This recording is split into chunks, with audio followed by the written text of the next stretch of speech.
The following is a special Wayne Hills Television sports presentation. Week 6 has the Patriots of Wayne Hills crossing Ratzer Road to face off against the Indians of Wayne Valley. With bragging rights and a ton of power points on the line, can the undefeated Patriots come out on top, or will the Indians give the Patriots their first loss of the season? Wayne Hills, Wayne Valley, next.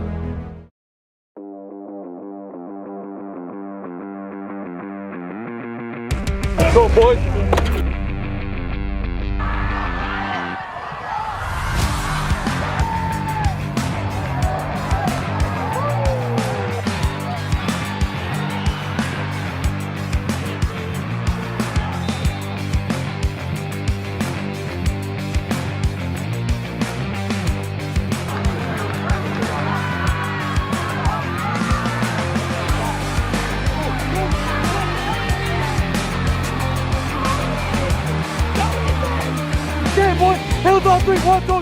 Welcome to Wayne Valley High School as your undefeated Patriots take on the 4-1 Indians of Wayne Valley for this year's Battle of Wayne. I'm Mike Cantilli, and I'm once again joined by Brandon Stone, Owen Gaddis, and Jake Goodman. So last week, Wayne Hills came off an astounding win. They beat Caldwell 35-0. Brandon, what did you see in that game from Hills? Caldwell has shown some positive moments throughout this season, but against Wayne Hills, they could not do anything. They were completely suffocated on both offense and defense, and they had zero time in the backfield. It was total destruction. All right, Owen, what did you see from Hills in that game? I mean, for a game that had so much anticipation, so much kind of energy looking forward to it, thinking it might be a big game, it really was kind of disappointing. But big win for Wayne Hills, and they really were just successful all over the board. All right, Jake. Yeah, the offense played amazing, but for me, what I saw is the special teams and defense. They both looked really amazing. 0 points for Caldwell and David Van Hook, punt return touchdown. I think defense and special teams is going to be real important for this game. All right, so guys, today, Wayne Hills, Wayne Valley, great game coming up. Undefeated Patriots, 4-1 Indians. Brandon, who are your key players for this game? I'm going to go with Sean George. He was wrecking havoc in the backfield, especially the last couple of weeks. No offensive line can stop him so far. We'll see if Valley has something to turn the tide. Owen, your key players?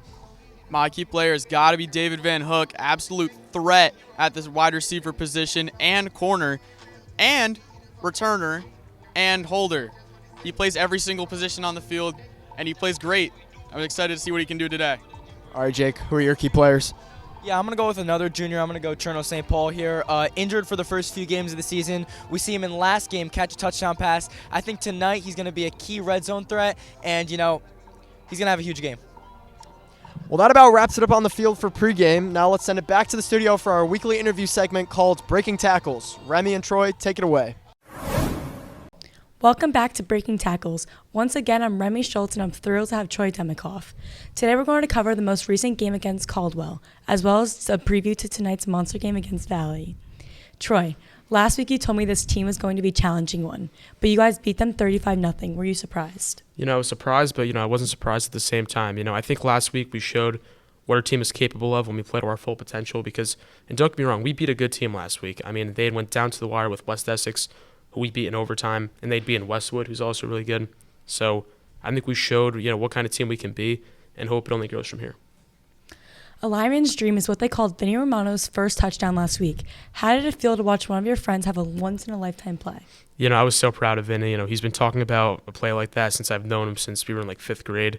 So I was so proud of him in that moment, and just seeing him run to the end zone was just definitely special as a friend, and obviously for him, and he'll have it for the rest of his life.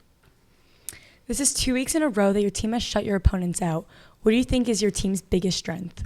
I think we're just playing great football all around right now on offense and defense. I know our offense has not been, they have not scored under 30 points in any game this season, and we haven't given up a point in 10 quarters on defense. So I think we're just playing great football right now and just hope that we can do the same thing tonight. Moving on to tonight's game, it's the biggest one of the season. From a non-football player's perspective, what is it like to prepare and get ready for a game against your Archtown rivals? I think it's just about not letting the moment get the best of you or letting the emotional part of the game get the best of you. We should have to come out and treat it like it's any other game and, just play our game, block out everything, block out the crowd, block out what people are saying, and just play our style of football. And I hope if we do that, I think we'll be fine tonight. Wayne Valley's off to a great start as well this year. What do you think is going to be a key to victory tonight? definitely from a defensive point of view, definitely stopping the run game. I mean, they're running the ball really well right now. And Eli Estevez is a great running back, so stopping him is definitely going to be key. And then as for offense, I mean, just spreading the ball around the field, getting our receivers going early and establishing a run game. So I think if we do that tonight, then it should be a good night. What players on Wayne Valley do we specifically need to look out for? Number 1, Eli Estevez, and number 4, Jaden Cabrales. As big as the rivalry gets, our town still comes together as one to honor the loss of Rocco. Hope to see you there tonight, and thank you for watching Breaking Tackles. Don't go anywhere. When Breaking Tackles returns, we speak to the head coach of the Patriots, Coach Demikoff. Welcome back to Breaking Tackles. I'm now joined by the head coach of the Patriots. Coach, it's Wayne Valley. Let's talk about a bit of history before we get into tonight's game. Looking back, 3 games come to mind.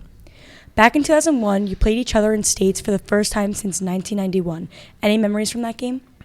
I remember the build-up for that game was intense because it was really the first time since '91 that we played them in the playoffs. I think it was, we had played really well in that game, and we were fortunate. We had a good week of practice, and we came out and won pretty good. So that was a good night for us.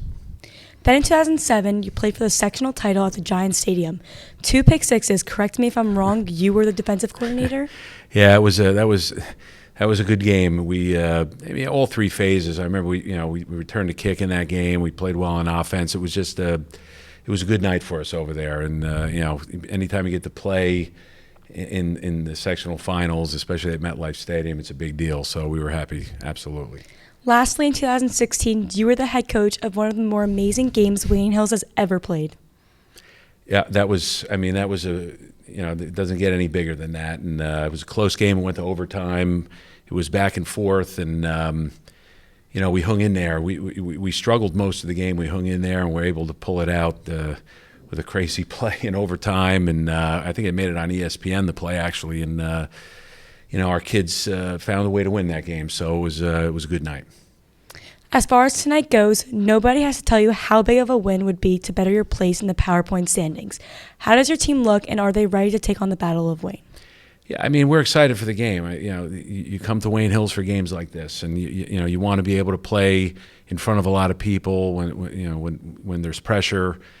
You want to make it to the playoffs, and those games are pressure games too. So this is a real good test for us, and they're a good team. They're well coached, so it's going to be a challenge. Going over there is always a challenge.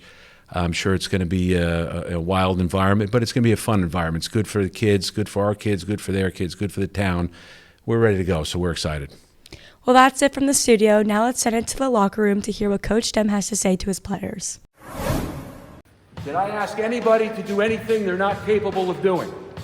Did I ask anybody to do anything we haven't drilled? They can't do it. If everybody who stood up keeps their word tonight, they can't do it. They can't.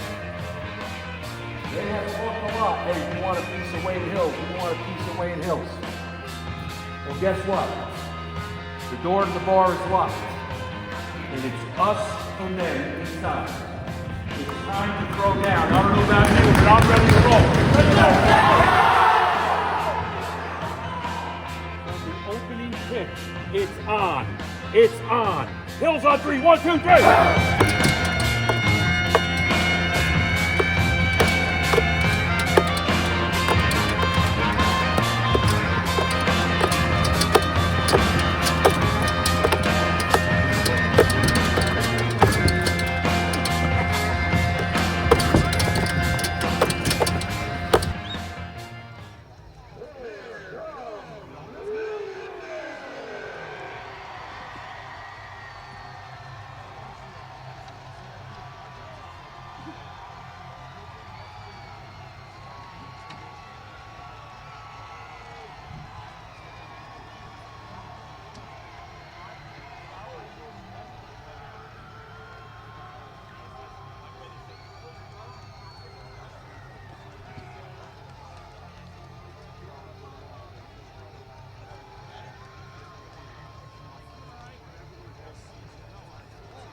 Welcome back. As we get ready for today's kickoff, we would like to thank our sponsors.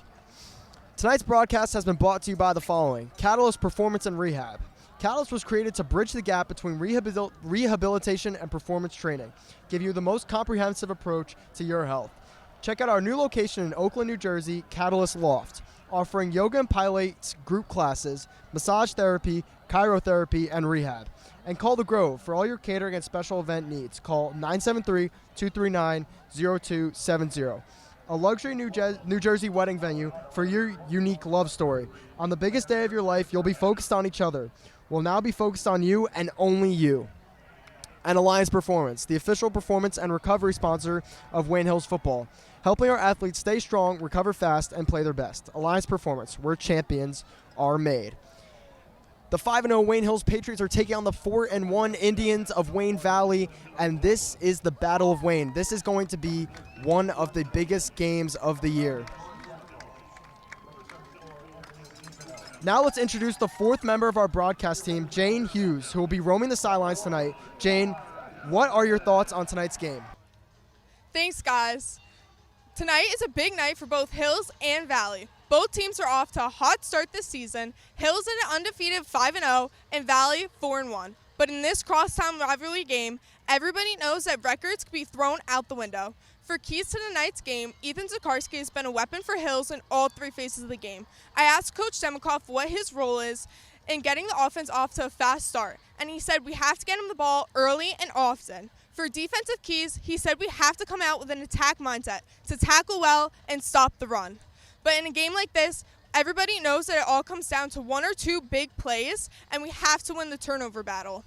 Finally, I asked Coach Demikoff what the difference maker is this year, and he said it's all about team culture, everybody playing for each other. A lot on the line tonight. Hills looking to extend their undefeated season. Everybody is fired up. Sending it back to you guys. So tonight, the 5-0 Patriots of Wayne Hills are taking on the 4-1 Indians of Wayne Valley. And this is the Battle of Wayne. This is going to be one of the biggest games for both of these teams during the course of this year. Jake, what are you looking to see in this game? You know, I say it almost every game. I think time possession is going to be huge. Defense, not making sloppy penalties, playing good defense. I think Wayne Hills needs to play an all-around football game here on both offense and defense. I think this is going to be a tightly contested battle, and I think it's going to be very close until the end. I think the key to this game is going to be whoever gets the most points. Well, that goes without saying, but I think whichever team has the stronger offense will win the game. These games between Wayne Hills and Wayne Valley are historically very low scoring. Only 24 points between the two teams in this last year. So it's interesting to see how these offenses will approach this matchup tonight. I'm excited to see whether or not the Wayne Hills offense can continue their streak of scoring over 30 points. I know it's not a high possibility. Valley has a great team this year, but so does Hills, and I'm excited to see if they can pull off another great performance. So Wayne Hills will take the field. It looks like Wayne Valley will receive the kickoff to start the game, and Wayne Hills will receive the kickoff to start the second half. So here is Matthew May to kick the ball off to the Indians. And this is the most exciting game Wayne will experience all year. A win for Wayne Hills would be huge. It could propel them into second place of Group 3, right behind Old Japan. This is a huge game in terms of power points for Wayne Hills as Matt May steps up to kick the ball off. It's electric here, Michael. And the kick is off, and we are underway here at the Indian Stadium. It's taken back from just inside the end zone, and he is tackled at the 25-yard line. Now let's take a look at defensive starters for Wayne Hills. Troy Demikoff, School 16 Clifton. Colin Murray, James Fallon Elementary. Sean George, APT Elementary. Silly Vasilopoulos, APT. Luke Bacchioni, Tunisdale Elementary. Mona Fall, Tunisdale Elementary. Anthony Perez, Tunisdale Elementary. Evan Tybal, Tunisdale Elementary. David Van Hook, Tunisdale Elementary. Bryn Veray, Clifton Elementary School 8. Evan Rappaport, Tunisdale Elementary. Anthony Cuccinello, Tunisdale Elementary.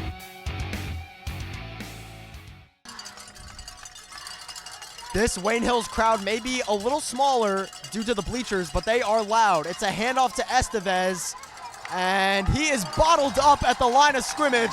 He goes nowhere. Yeah, and that's going to be what Wayne Hills needs to do all day. Stop the run, make short plays, and if we could just get them off the field, I think Hills is going to be in good shape tonight. That's the kind of stop that has defined this defensive line all season for the Patriots, and they're hoping to get a lot more of those tonight. So here is Ferrallo in 2nd and about 9. Estevez in the backfield. Ferrallo back to pass. Quick screenplay. And he shoots up the sideline and gets the first down. That is Jaden Cabrales with the first down pickup for Wayne Valley. Yeah, that short pass, ever popular in high school, and we see why right there. The screen pass works to perfection, and they're able to get 10 to 15 yards off of that one. Oh, I believe it actually is 3rd down. Yeah, so he is short, so it's going to bring up a crucial 3rd and 1 here. And this Wayne Hills crowd is buzzing. Ferrallo, quick handoff to Estevez. Estevez had some room, but he's bottled up. He's going nowhere. Huge play by Wayne Hills defense. Absolutely stuffed. They're coming out with electricity tonight. In a game with so much emotion behind it, momentum can really swing this game for whoever ends up winning. So that is a great job by Wayne Hills to come out and gain momentum. Really an emphasis of just getting to that quarterback, getting to that running back. Great pressure. So Wayne Valley will punt it away, a 4th and 3, and they will punt it to David Van Hook, who's back to receive. Punts a little short, takes a bounce, and it will dribble inside the 25-yard line, and that's going to bring up possession for Wayne Hills. Now let's take a look at offensive starters for Wayne Hills. Kyle DiArgenio, the Tunis Dye. Vincent Romano, Tunis Dye Elementary. Mike Fitzsimmons, Pines Lake Elementary. Ethan Zakarski, Pines Lake Elementary. James Wolf, IHM. David Van Hook, Tunis Dye Elementary. Evan Tybel, Tunis Dye Elementary. Bryn Veray, Clifton Elementary School 8. Mona Fall, Tunis Dye Elementary. Cherno St. Paul, APT Elementary. Evan Rappaport, Tunis Dye Elementary. Chase Canning, APT Elementary. Anthony Cuccinello, Tunis Dye Elementary. Matthew May, the James Fallon Elementary. Johnny Krause, Pines Lake Elementary. That quarterback and running back duo has been phenomenal all season. Fitzsimmons fakes the handoff. Quick pass to Zaharski, and he shoots upfield, finds some space, and he is brought down after a good gain of about 7. Yeah, it looked like they got a gain about 7 there. In plays like those we saw last week versus Caldwell, the screen passes to your quick running backs helps you get easy yards. And what Hills is doing is really smart. They don't want to have to force it downfield, maybe call some turnovers. We saw there was a turnover on one of the first plays of the game last week, and I really like what Hills is doing, playing conservative to start this game. So here is Fitzsimmons now in the backfield. Cherno St. Paul lined up to the left of him. Van Hook in motion. Fitzsimmons, quick handoff to Zaharski. Zaharski dancing, finds some room, still on his feet, and he picks up the first down and a little bit more. It is really impressive, Zaharski's ability to break tackles and get extra yardage. First down, he looked under duress in the backfield, still able to get 5 yards. This time, looks stuffed at the line, and he's able to break through the line for a first down. And you have to keep in mind here, Zakarski is a sophomore.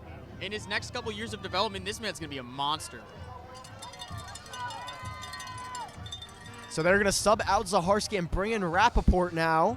That running back duo has been, like Jake has said before, Sonic and Knuckles, like David Montgomery and Jameer Gibbs. And Wayne Hills 1st and 10.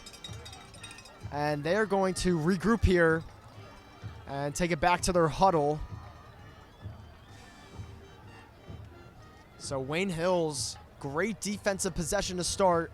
And now, so far, what looks like a promising first possession on offense. Yeah, it may only have been a few plays, but still very promising. I think also for time of possession, I say it over and over again, you don't have to go downfield every play. These short plays are very nice. It's going to help these long drives, and that's ultimately how you see teams win football games. So here is Fitzsimmons and Rappaport in the backfield. Van Hook in motion, quick pass to Van Hook. Van Hook shoots upfield, loses his footing for a second, but gets a good chunk of change there. He is going to be just short of the first down. Yeah, so they noticed a hole in Wayne Valley's defense. Bryce Flower went to press up on the line of scrimmage on Braden Verrey. That allowed Braden Verrey to easily block him and fill the gap where he would have stood otherwise. Wayne Hills 2nd and 1 now. Almost at midfield.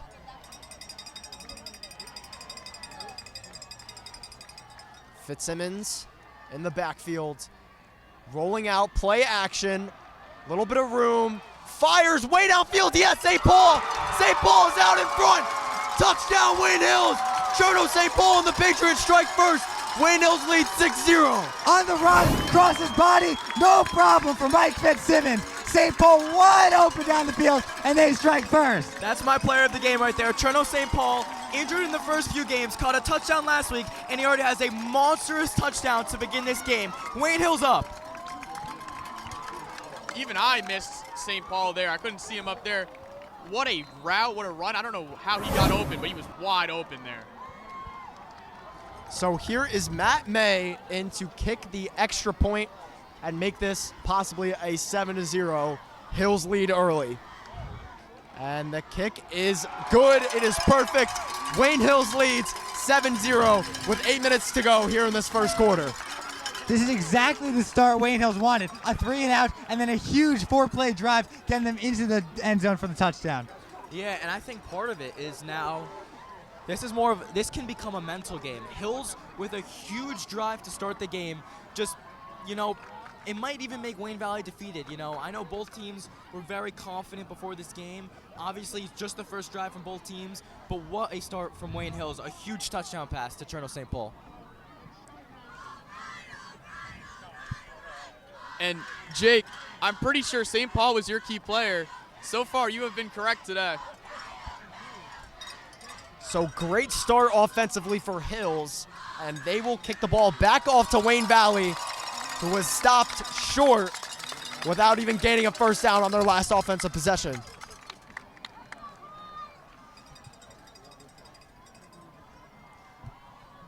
So here is May now to give the ball back to the Indians. And it looks like they're having difficulty with the scoreboard. And just going back to that Cherno St. Paul play, I really liked how Mikey Fitzsimmons stayed composed in the pocket. That wasn't just a quick pass. It was a play action. He was in the pocket for, I would say, maybe 4 or 5 seconds. Great blocking by the offensive line. And Cherno St. Paul was able to get open, maybe even after running his route. Yeah, I actually think there was an issue in the backfield on that play. It looked like he was supposed to fake the ball to Zaharsky, but he was nowhere to be found. But he stayed super composed and was able to fire the ball 50 yards down the field on the run.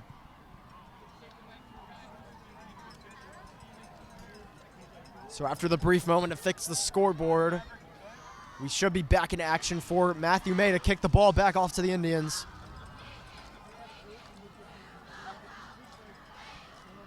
So here is May now. The kick is up, and it is a great kick. It's Cabrales from just inside the 1. Cabrales using his speed, reversing field, has a little bit of room, breaks a tackle, still on his feet, and gets a pretty good return there. He's going to be just past the 30-yard line. Yeah, it helps after a huge touchdown to get a nice return like that. Jaden Cabrales, a really speedy player, and that's a very nice return to maybe help them put points on the board this drive. Yeah, Wayne Hills has to come out with the same veracity they did on their first drive against Valley. So here is Ferrallo and Estevez. We will see a lot of them in the backfield tonight.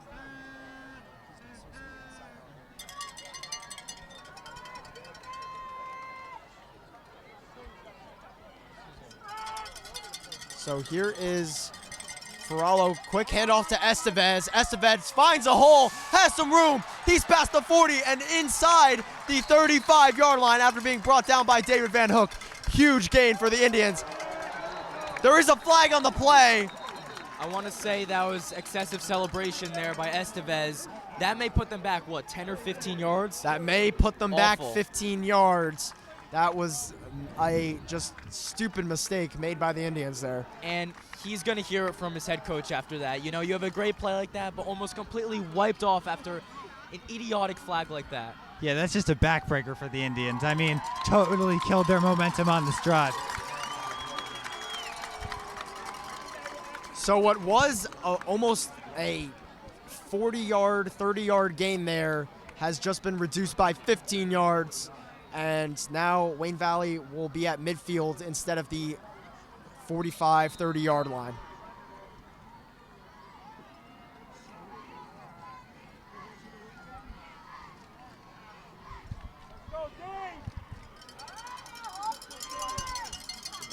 So here is Ferrallo. Quick pass to his receiver, shoots upfield, and extends the play for a little more.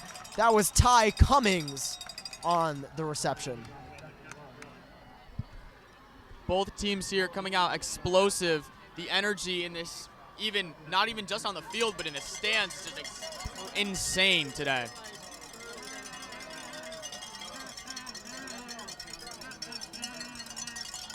Ferrallo, Cummings in motion. Ferrallo, quick handoff to Estevez. Estevez, some room on the sideline. He's inside the 20. No one's gonna stop him, but Van Hook gets there. First and goal coming up for the Indians.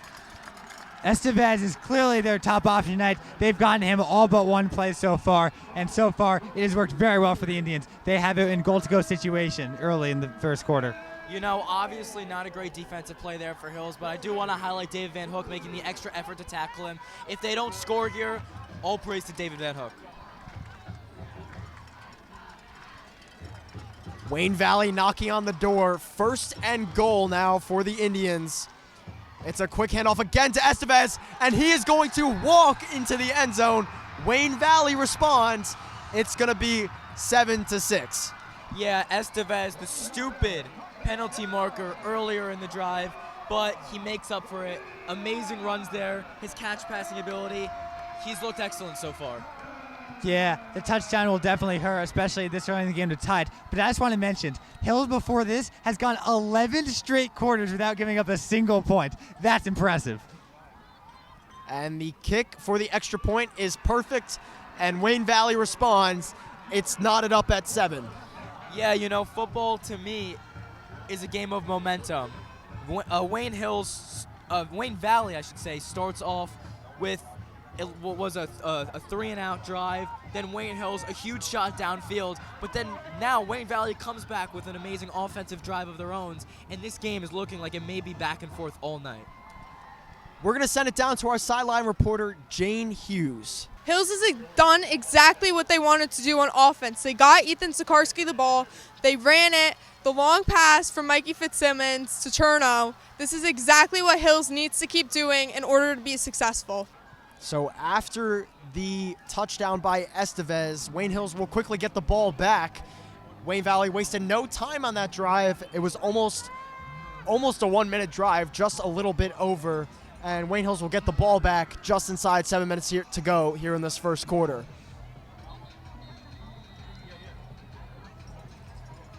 So here is Van Hook back to receive.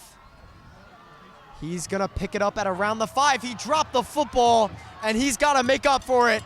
David Van Hook reversing field and is quickly brought down at the 15-yard line. Yeah. There appears to be an injured Indian down. It may be number 3, Braden Rude.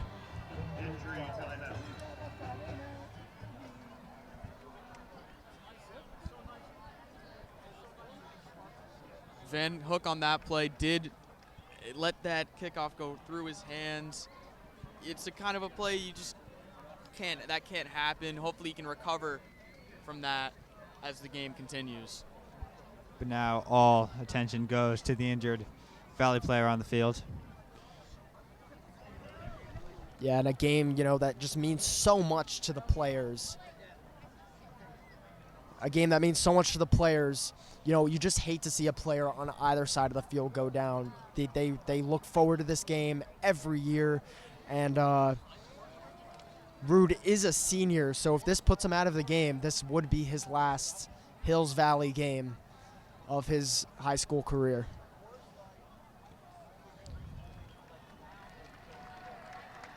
He walks off the field on his own strength as we resume action here in Valley.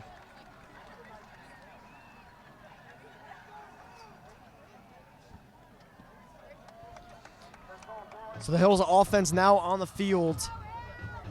6 minutes and 40 seconds to go here in the first quarter.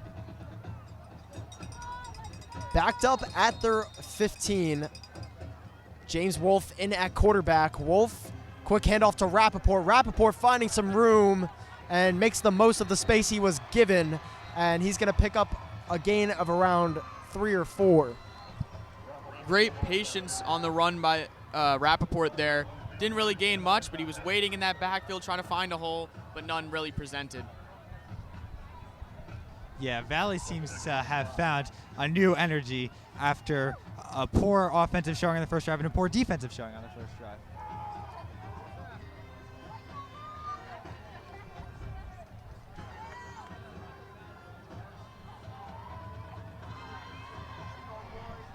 So here is Wolf and Rappaport in the backfield. Wolf, quick pass to Van Hook, and Van Hook is met just at the line of scrimmage. That's going to be a gain of about 1 or 2. Yeah, that play was completely blown up by Jaden Cabrales, the junior from Wayne Valley. He had a quick path to the receiver, and he was able to knock him down for the short gain. So it was actually a pretty good pickup for Van Hook there. It's going to be 3rd and about 1 or 2. Big play coming up for the Patriots.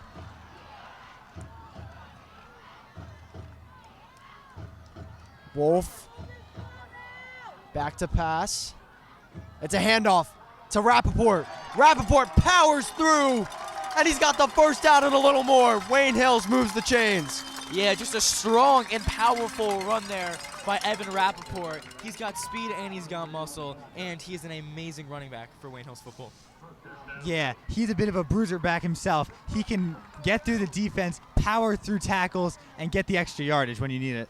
And I would just like to note that Evan Rappaport and Ethan Zarkarski complement each other so well in this backfield. Yeah, Zaharski more of the shifty, versatile back, whereas Rappaport more of the traditional power back. Wolf, quick handoff to Zaharski, and he's going to try and cut up field, and doesn't get much, but he'll get a gain of about 4.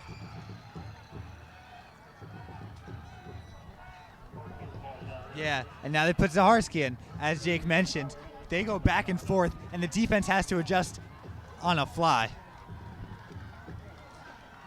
Yeah, so Wayne Hills' run game might not be as prominent as the Indians' run game in this matchup, but Wayne Hills has proven that their passing is a threat to start. I would watch Cherno St. Paul on the bottom of your screen here on a potential deep route. Van Hook in motion. Quick handoff. Oh, no, it's Wolf rolling out. Play action. Looking. He's got Veray. And Veray shoots upfield but takes a big hit. But he and the Wayne Hills Patriots are now in Indian territory. That was a great job by Wolf. On the run, able to slow the game down. He could have considered the deep shot to St. Paul, but that would have been risky. Instead, he takes the safe medium pass to Veray for the 15-yard gain. Yeah, obviously those deep shots to Cherno St. Paul, they're entertaining, but sometimes you got to make those safe passes, and that's how you gain the first down.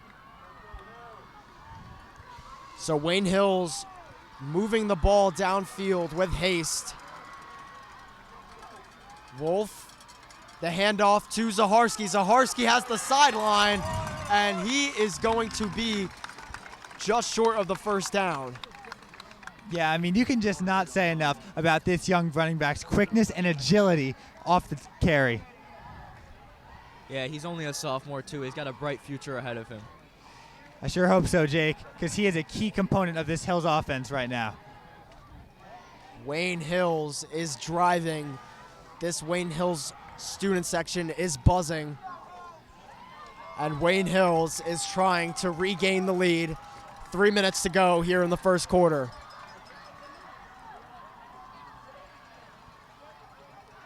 Here is Wolf and Zaharski in the backfield. Wolf fakes the handoff. Wolf, play action, little bit of time. Quick pass, he's got Zaharski. Zaharski with some room. Zaharski moving upfield into the end zone. Ethan Zaharski gives Wayne Hills their second touchdown of the game. 13-7 Patriots. And what can't this young player do in the offensive game? He can run, but oh, can he catch? And he runs a perfect route right there to get open at about the 15-yard line and then dodge and dive his way to the end zone. Yeah, I wonder if Wayne Hill's game plan is just put the ball in Ethan Zaharski's hands. If you do that, I think they got a pretty good shot. Yeah, that seems to be a plan that's working pretty well for them right now, Jake. So here is Matt May to make the game 14-7. And he has nailed the kick, and Wayne Hills leads by 7 with 3 minutes to go in this first quarter. The Valley defenders could have gotten that tackle on Zaharski, but he was just weaving in and out. Great blocking. I'm not fully certain on who was, I believe it was a receiver downfield blocking, but he was opening up holes for Zaharski and allowed him to fully get into the end zone. Yeah, we have back-to-back huge drives for both Wayne Hills and Wayne Valley. Actually make that 3 in a row. We had that Cherno St. Paul huge touchdown, Valley just running it down Hills' throats, and now it seems like Hills is almost doing the same. I mean, at the beginning of tonight's broadcast, I mentioned how historically these Hills Valley games are pretty low scoring. These offenses haven't seemed to have gotten the memo tonight. 3 touchdowns already, and we still have 3 minutes to go in the first quarter. Yeah, these offenses look great so far. It's gonna be interesting to see if Wayne Valley has as quick a score as they did last drive, or if Wayne Hills can try and contain the run game a little better here.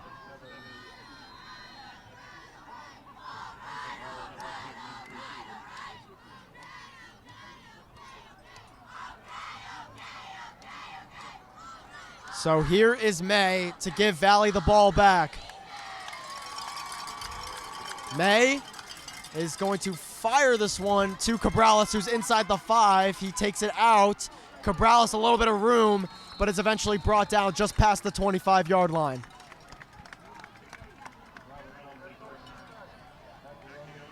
Well, on that last drive, Valley just tore through the Hills line with the run game, something we really have not seen much this season out of Wayne Hills. We'll see if that drive was a fluke or it'll be the beginning of a long night for this Wayne Hills defense.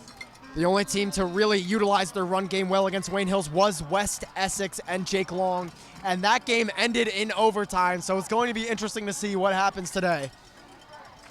Here is Ferrario, quick handoff to Estevez. Estevez cutting up field, but is met at the line of scrimmage, and he is going to get a gain of about 2 or 3.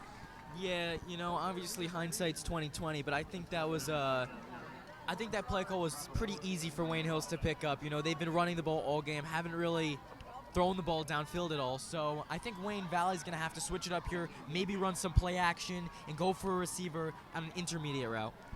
Yeah, but I mean, based on that last drive, I bet Valley feels that if it's not broke, don't fix it. So here's Ferralo rolling out. He's got a man, and he is going to be getting the first down. That is number 8, Bryce Flower. Yeah, we saw Flower in the defensive game earlier guarding Braden Veray, but now we see him in the offensive end. Truly a two-way player that is very versatile for this Indian offense and defense. So Wayne Valley has been proving themselves on the run game and the pass game so far.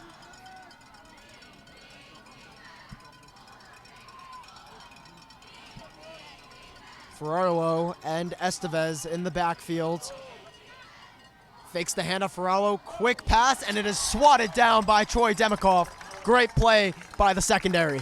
Yeah, last week, Troy Demikoff was able to put pressure on the quarterback on numerous plays. Now we see him with great coverage. Troy Demikoff can really do it all on defense. Yeah, he is the prototypical linebacker. He can blitz when necessary, but he can also step back and play some coverage if he needs. Wayne Valley, 2nd and 10. Ferraro and Estevez taking their time.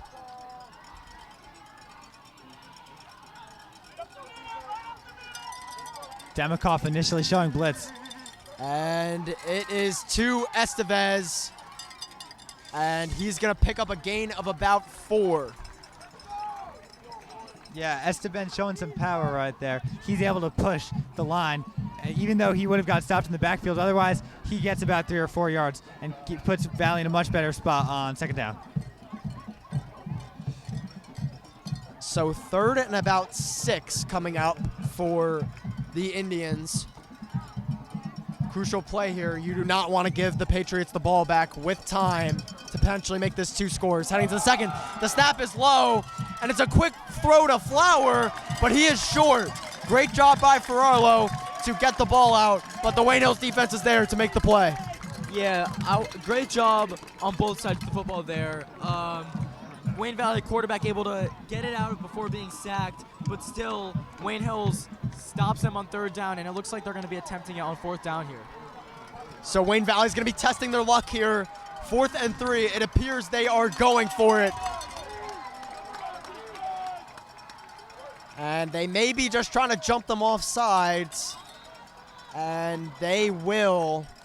I believe Wayne Valley's going to use that timeout there. Yeah, good job by Wayne Hills right there, not jumping on the attempt by Valley to get him jump off sides. Yeah, good discipline by Wayne Hills. Just kind of reflects how good this Wayne Hills coaching has been this year. They got a great group of staff over here at Wayne Hills, and, you know, the defense and offense just look amazing this year. Yeah, the line on both sides of the ball has been truly incredible. We've talked about Zaharski and Rapport a lot through all these games, but let's give some credit to this Wayne Hills offensive line for building these holes for these great running backs.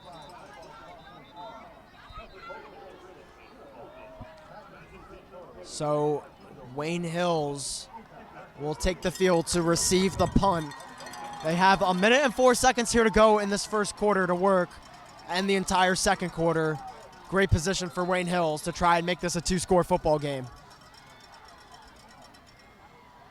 The punt is high, and it is back to David Van Hook, who does a great job reaching it in, and he is met immediately after the catch and is brought down at around the 15-yard line.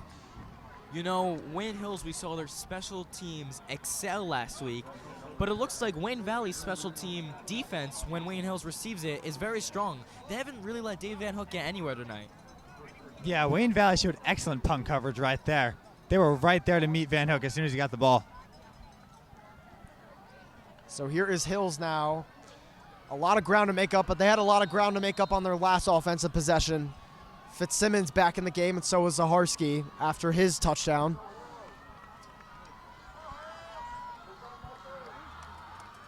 Wayne Valley desperately looking for a stop here. Fitzsimmons, quick handoff. Zaharski spins out of one, but is eventually met at the line of scrimmage by the Indians. Yeah, something to note here about this Wayne Hills offense is they change their quarterback every drive.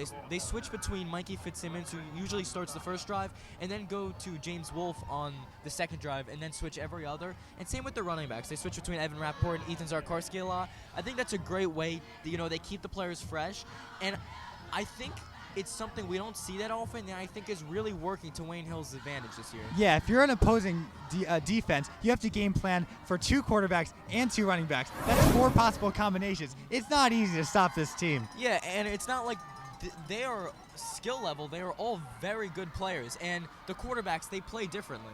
Yeah, I agree. Like, Fitzsimmons more of a pocket passer, but Wolf is more of a on-the-run, mobile kind of guy. So at the end of the first quarter, we'd like to send it back down to our sideline reporter, Jane Hughes. What seemed like could have been a low-scoring game between these two teams turned into an offensive battle. Ethan Zakarski leading the way for Hills, back and forth, and Hills being able to add defensive pressure. Back to you guys. So at the start of the second quarter, Wayne Hills has the ball and leads by a touchdown. Jake, what are you looking to see from Wayne Hills or Wayne Valley in this second quarter? Yeah, Wayne Hills, I think their offensive game plan right now is really strong. You know, they've been playing, I like their checkdowns to their running backs and let their playmakers, you know, show off their playmaking abilities tonight. But also the occasional downfield pass to Cherno St. Paul. We have a lot of good deep threat receivers on this team. So I think that's a good way to mix between 2 type of play styles. And on defense for Wayne Hills, I think, you know, it's just really important about stopping the run. We saw them do it well on the last drive, and I think they should it's important for them to continue that in this game. Brandon, what do you think? Yeah, I want to see how they continue to stop Eliza Estevez. So far, 2 drives, very successful. 1 drive, they just had no answer for him. So we'll see what kind of game they're going to play against this run game. So Fitzsimmons alone in the shotgun here. Fitzsimmons back to pass, a little bit of pressure, but quick fires to Zacharski. Zacharski still finding some room, still on his feet, and is brought down for what be the first down, but there is a penalty marker on the play, and there is a good chance it's against Wayne Hills. Yeah, it might not count, but Zacharski is showing some shiftiness right there. He juked one defender out of his boots. Yeah, to be fair, only one flag so far in this game for Wayne Hills, and only one flag so far for Wayne Hills. So, obviously you don't love it here, but, it's not the end of the world. Yeah, Wayne Hills has benefited greatly from other teams committing penalties against them, especially against Kennedy and Caldwell. This time the penalty is against the Patriots. So Wayne Hills, that penalty will back them up a little significantly there. It's going to bring up around 2nd and 13, 2nd and 14. So Wayne Hills, they still have 2 more tries to get this first down, but they do have to be careful of avoiding what could be a safety here, as they are backed up quite a little bit. Wolf, quick handoff to Zacharski. Zacharski still on his feet. No one's there. He's out in front. He's inside the 40, 35, and he is brought down at the 30-yard line. I thought he was going to get there, but a great run by Ethan Zacharski. Yeah, Ty Cummings, the Valley defensive back, not giving up on the play, and he's able to get him down at about the 30. But what a run by Zacharski. Yeah, unfortunately, it looks like it took a little tumble at the end. The only thing stopping him from what would have been almost a 90-yard house call, but still an amazing run from Ethan Zacharski. He's having a hell of a game. And Wayne Hills, while they're not quite to the red zone, they're knocking on the door of the red zone once again. That's Zacharski's second huge pickup today. First was a touchdown. Now he's showing off almost a touchdown. Great run, great play by him. So Wayne Hills now great field position at the 30-yard line. Fitzsimmons, Van Hook, and Rappaport all in the backfield. Fitzsimmons fakes 2 handoffs. Quick pass to Van Hook. Van Hook shooting upfield, stays on his feet, and he is brought down what could be a first down.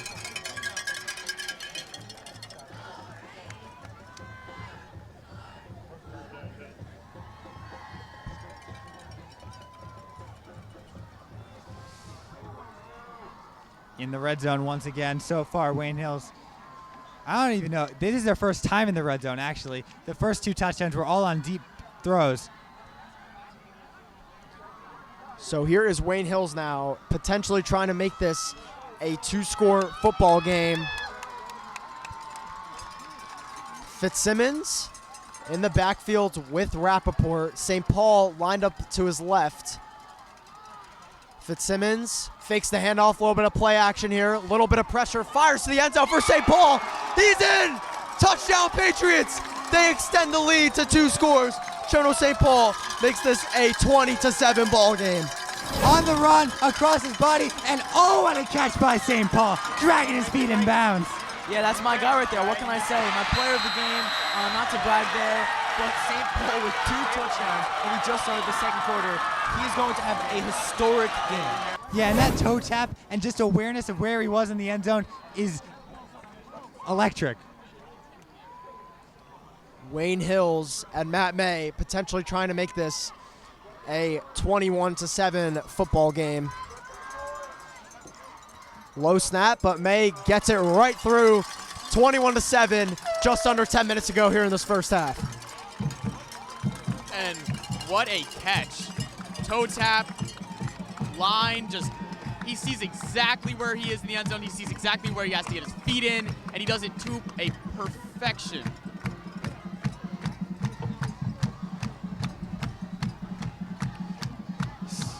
So now they have already outscored the previous iteration of this game last year. The final score is 17-7 Hills. Now just 2 minutes into the second quarter, and it is already 21-7 for the Patriots. St. Paul picked up his second touchdown of the game. Jake Haddam has his key player, and he is surely a key player for Wayne Hills to start. Yeah, he has had a quiet beginning of the season, but he was injured for a game, and now, after the injury, he has come back, and he has been dominant. He had a great game last week against Caldwell, and he's only adding to it today. So here is May now to give the Indians the ball back. And the Indians have a little bit of a hill to climb, but they are not out of this ball game.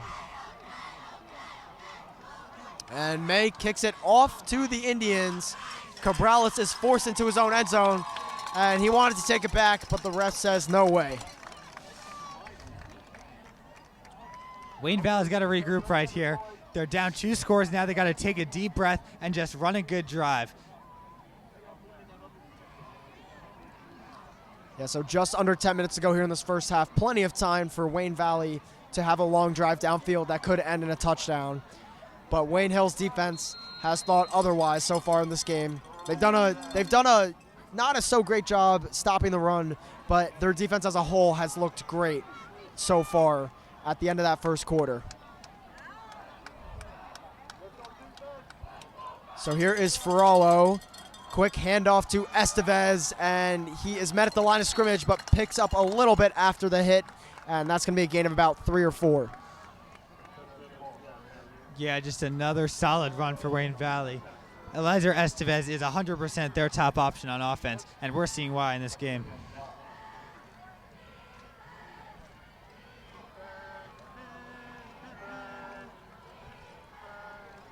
I personally saw Wayne Hills in the film room. They have been watching, and they're ready to contain.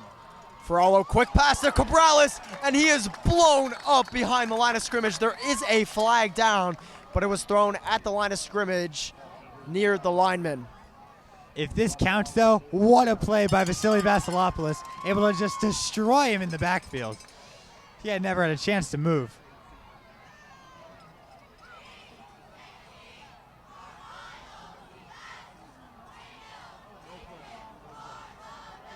So I believe they are picking up the flag, saying no flag there, but it will bring up a 3rd and 8 after the huge hit by Vasilopoulos. Wayne Valley, 3rd and long. Lots of ground to make up here. They do not want to give the ball back to the Patriots so soon. Ferraro back to pass. Fires quickly to number 6. That's Kyle Betts. And he picks up the first down and a little bit more. Yeah, don't know if that was busted coverage or maybe Hills just didn't play the right zone defense, but he was just way too open on the play, and the Hills defense just can't let that happen on 3rd down. Yeah, there was just a hole in that defensive coverage. Maybe a zone, maybe a missed man assignment, but either way, it's about a 20-yard gain for the Indians. And much needed at that. Ferraro dancing in the pocket, under pressure. He is brought down and sacked at the line of scrimmage. What a play by the Patriots. That is Evan Tybal on the sack. Yeah, Tybal, he plays towards the inner part of the defensive line, but that didn't stop him right there. Valley's offensive line broke down, and there were 2 or 3 Patriots in the backfield on that one.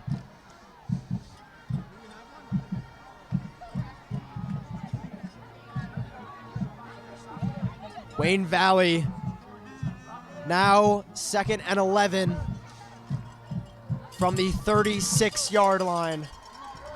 Ferraro back to pass, quick fire to Cabrales, and he is hit, and he is short of the first down. That's going to bring up a 3rd and 4.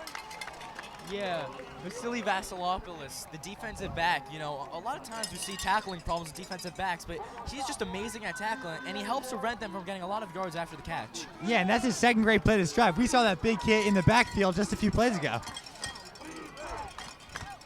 So Ferrillo and Estevez in the backfield. Crucial 3rd down. 3rd and about 5.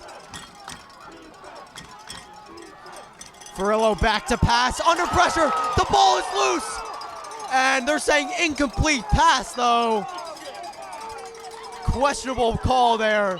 They said Ferrillo was in the motion of his throwing motion, but Wayne Hills will get the ball back either way. Yeah, obviously hard to get a close replay on that. I'm not a big fan of that call. I think that's an obvious fumble. I don't really think he was in forward progress with his throw, but, I mean, we can't really question the refs. I personally think it looked like his arm was going forward. I understand that call, much to the distaste of this Wayne Hills crowd. But either way, another great play by Evan Tybell, able to get in on the pressure. So the Indians are going to have to punt it back to the Patriots. Van Hook is back to receive. Picks it up. Reversing fields. Not a lot of room, but stays on his feet. Shoots up the sideline. David Van Hook still on his feet. And he steps out of bounds at the 40-yard line. Yeah, we're only halfway through the second quarter, but it seems like Wayne Hills has full momentum right now. It's making it really hard for Wayne Valley to feel like they even have a chance. Their student section completely quiet. You could probably hear a pin drop over there. Yeah, although the tides could turn at any moment. A game between Wayne Hills and Wayne Valley is never over until the final second ticks off the clock. Wayne Hills has got to keep their foot to the pedal if they want to win this one. So here is Wolf back in at quarterback with Zaharsky lined up with him in the backfield.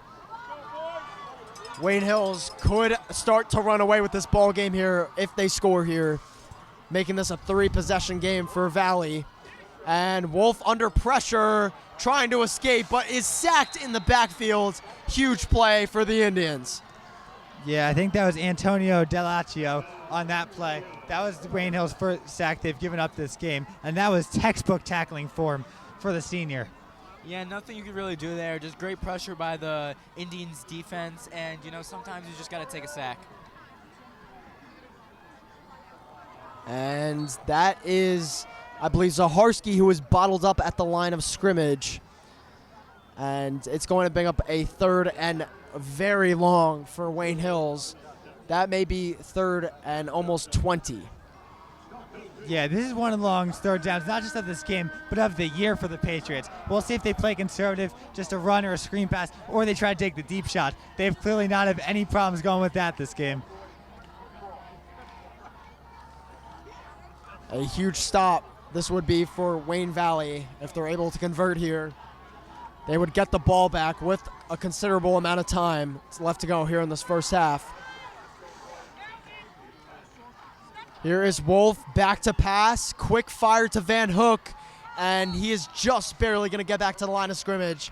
And Wayne Hills is going to have to punt this away. Yeah, definitely a disappointing drive there for Wayne Hills. You're not going to score on every drive. On a positive note, I believe this is their first punt of the game. Correct me if I'm wrong. But, still, obviously not the outcome you want. But, you can't expect them to score on every single drive. Now they just have to play defense and get the ball back. Well, you definitely can't expect them to score on every drive. The way this offense has played even today and these last few weeks has given that impression. But So this is a much tougher Valley Here team. is Van Hook to punt it away. It's a very good punt back to Cabrales. It hits the back of Array. Could have possibly bounced forward for a little bit more, but Wayne Valley will have the ball inside the 30-yard line at around the 27 or the 28. If you're Wayne Valley right now, got to take a step back and say, okay, we got to stop. We finally stopped the Wayne Hills offense. Now it's time to go down and score a touchdown of its own and bring this game right back to a one-score game. Yeah, this Wayne Hills defense has been very unforgiving, though. Even though Estevez has had some big pickups in this one, this Wayne Hills defense has done a great job so far in the second quarter and at the end of the first quarter, stopping the run and the pass game. But here is Ferrillo and Estevez in the backfield. Quick handoff to Estevez, and he is out in front, and he is inside the 40, inside the 30. Is anyone going to catch him? And Van Hook hits him out of bounds, and Estevez is inside the 15-yard line. Yeah, for Wayne Hills there, that's rough. For Wayne Valley, that's amazing. What was that? Almost, it looked like a 60-yard run there on your first play from scrimmage on this drive. That just sets them up in great position to go score here. And now, if they score, it's only a one-score game. It's not as far as people may think. So here is Ferrillo. Ferrillo, quick handoff to Estevez, and Estevez is brought down after a pickup of about 3. And I had just complimented Wayne Hills for their outstanding defensive performance so far in this second quarter, and they had to go and throw it away by letting Estevez get that huge gain. Yes, something interesting I think about the Hills defense on run plays, it's either 0 yards or a huge play. Furillo taking his time.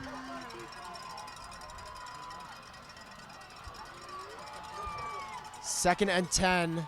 Quick handoff to Estevez. Has a little bit of a hole, and he's going to power through. He is going to be brought down after a pick of about 3 or 4, and that's going to bring up third down for the Indians.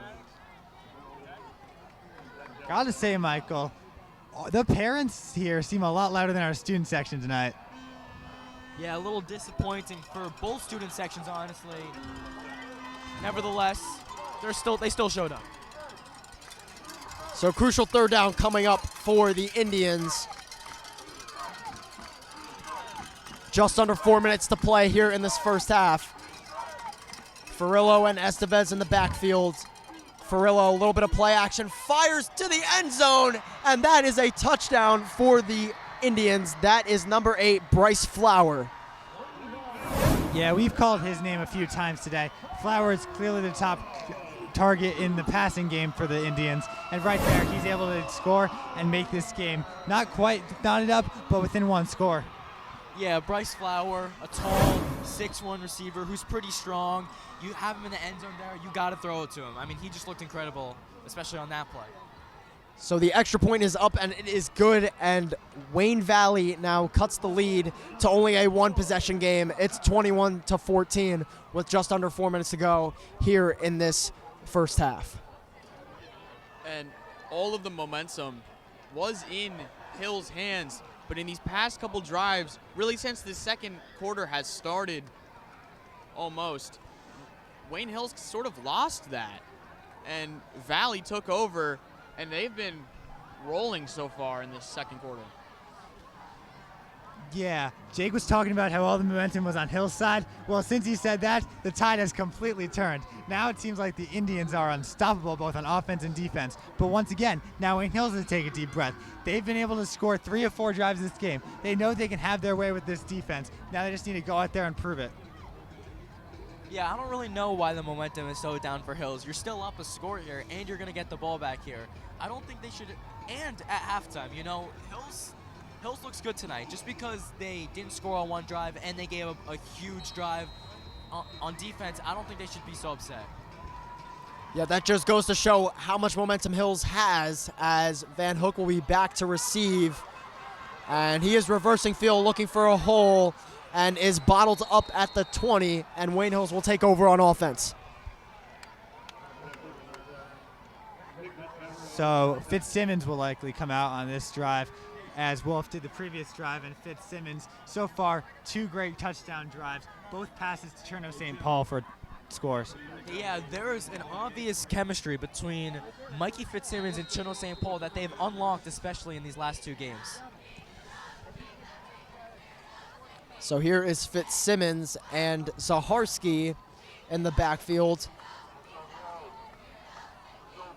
Fitzsimmons, the handoff to Zaharski.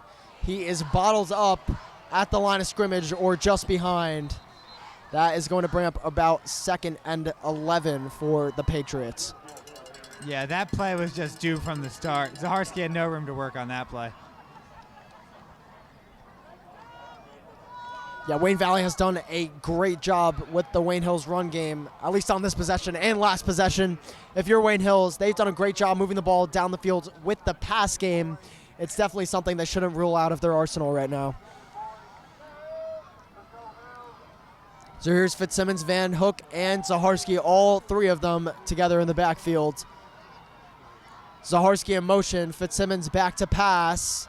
He's going to run for it himself, not much room, and he is brought down after a pickup of about 5. Yeah, obviously Mikey Fitzsimmons scrambling there. We don't see him scramble too often, but one thing I don't like is him taking a pretty big hit at the end of that play. I think that's just something you don't want happening to your star quarterback. So Fitzsimmons back to pass. Fitzsimmons uncorks one way downfield for St. Paul. Reels it in. Cherno St. Paul. How did he make that catch? That was with one hand.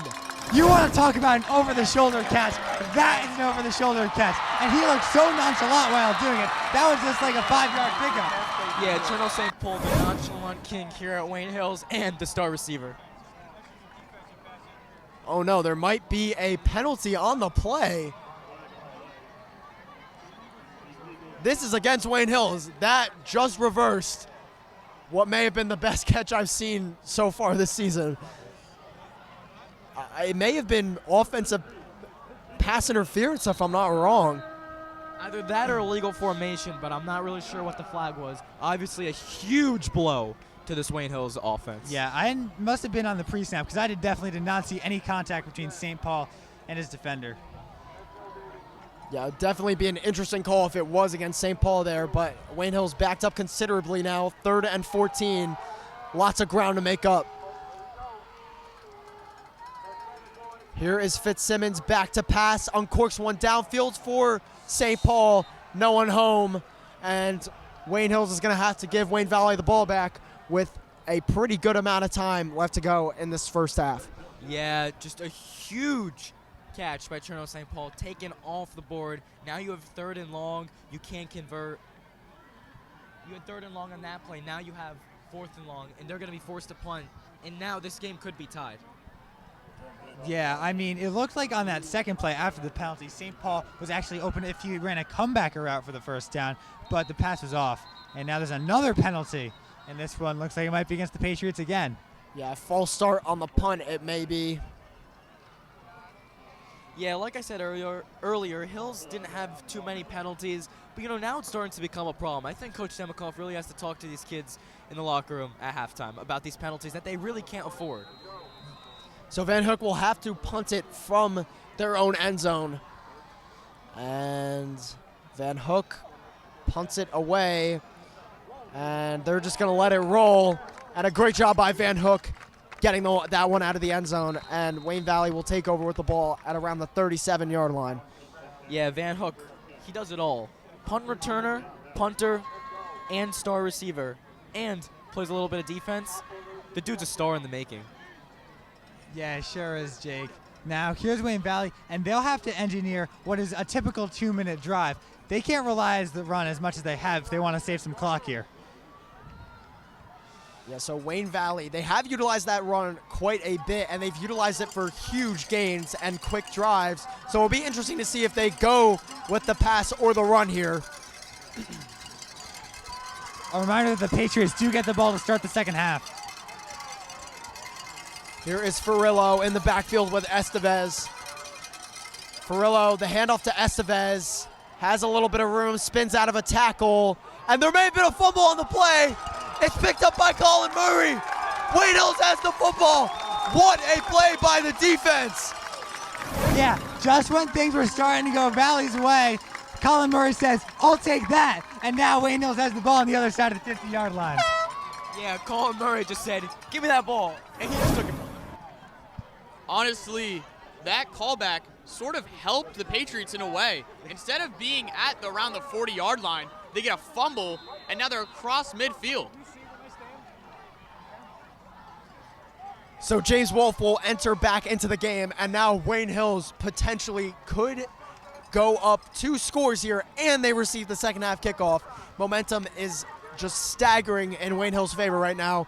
Quick pass to Van Hook on the screen. Van Hook, a little bit of room to work. Great block from St. Paul. Van Hook spinning forward, still on his feet.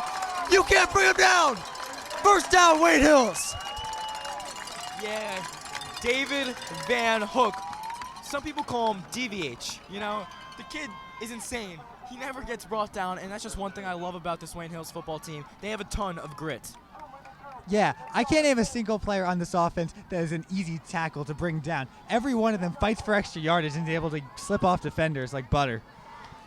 So Wayne Hills now, clock running down. Wayne Hills, I believe, has all 3 or at least 2 timeouts here, as Wolf is going to throw a quick pass to Van Hook, and Van Hook shoots upfield and is brought down either just short or just got the first down. And Wayne Hills is going to use a crucial timeout here with 1.5 minutes to go here in the first half.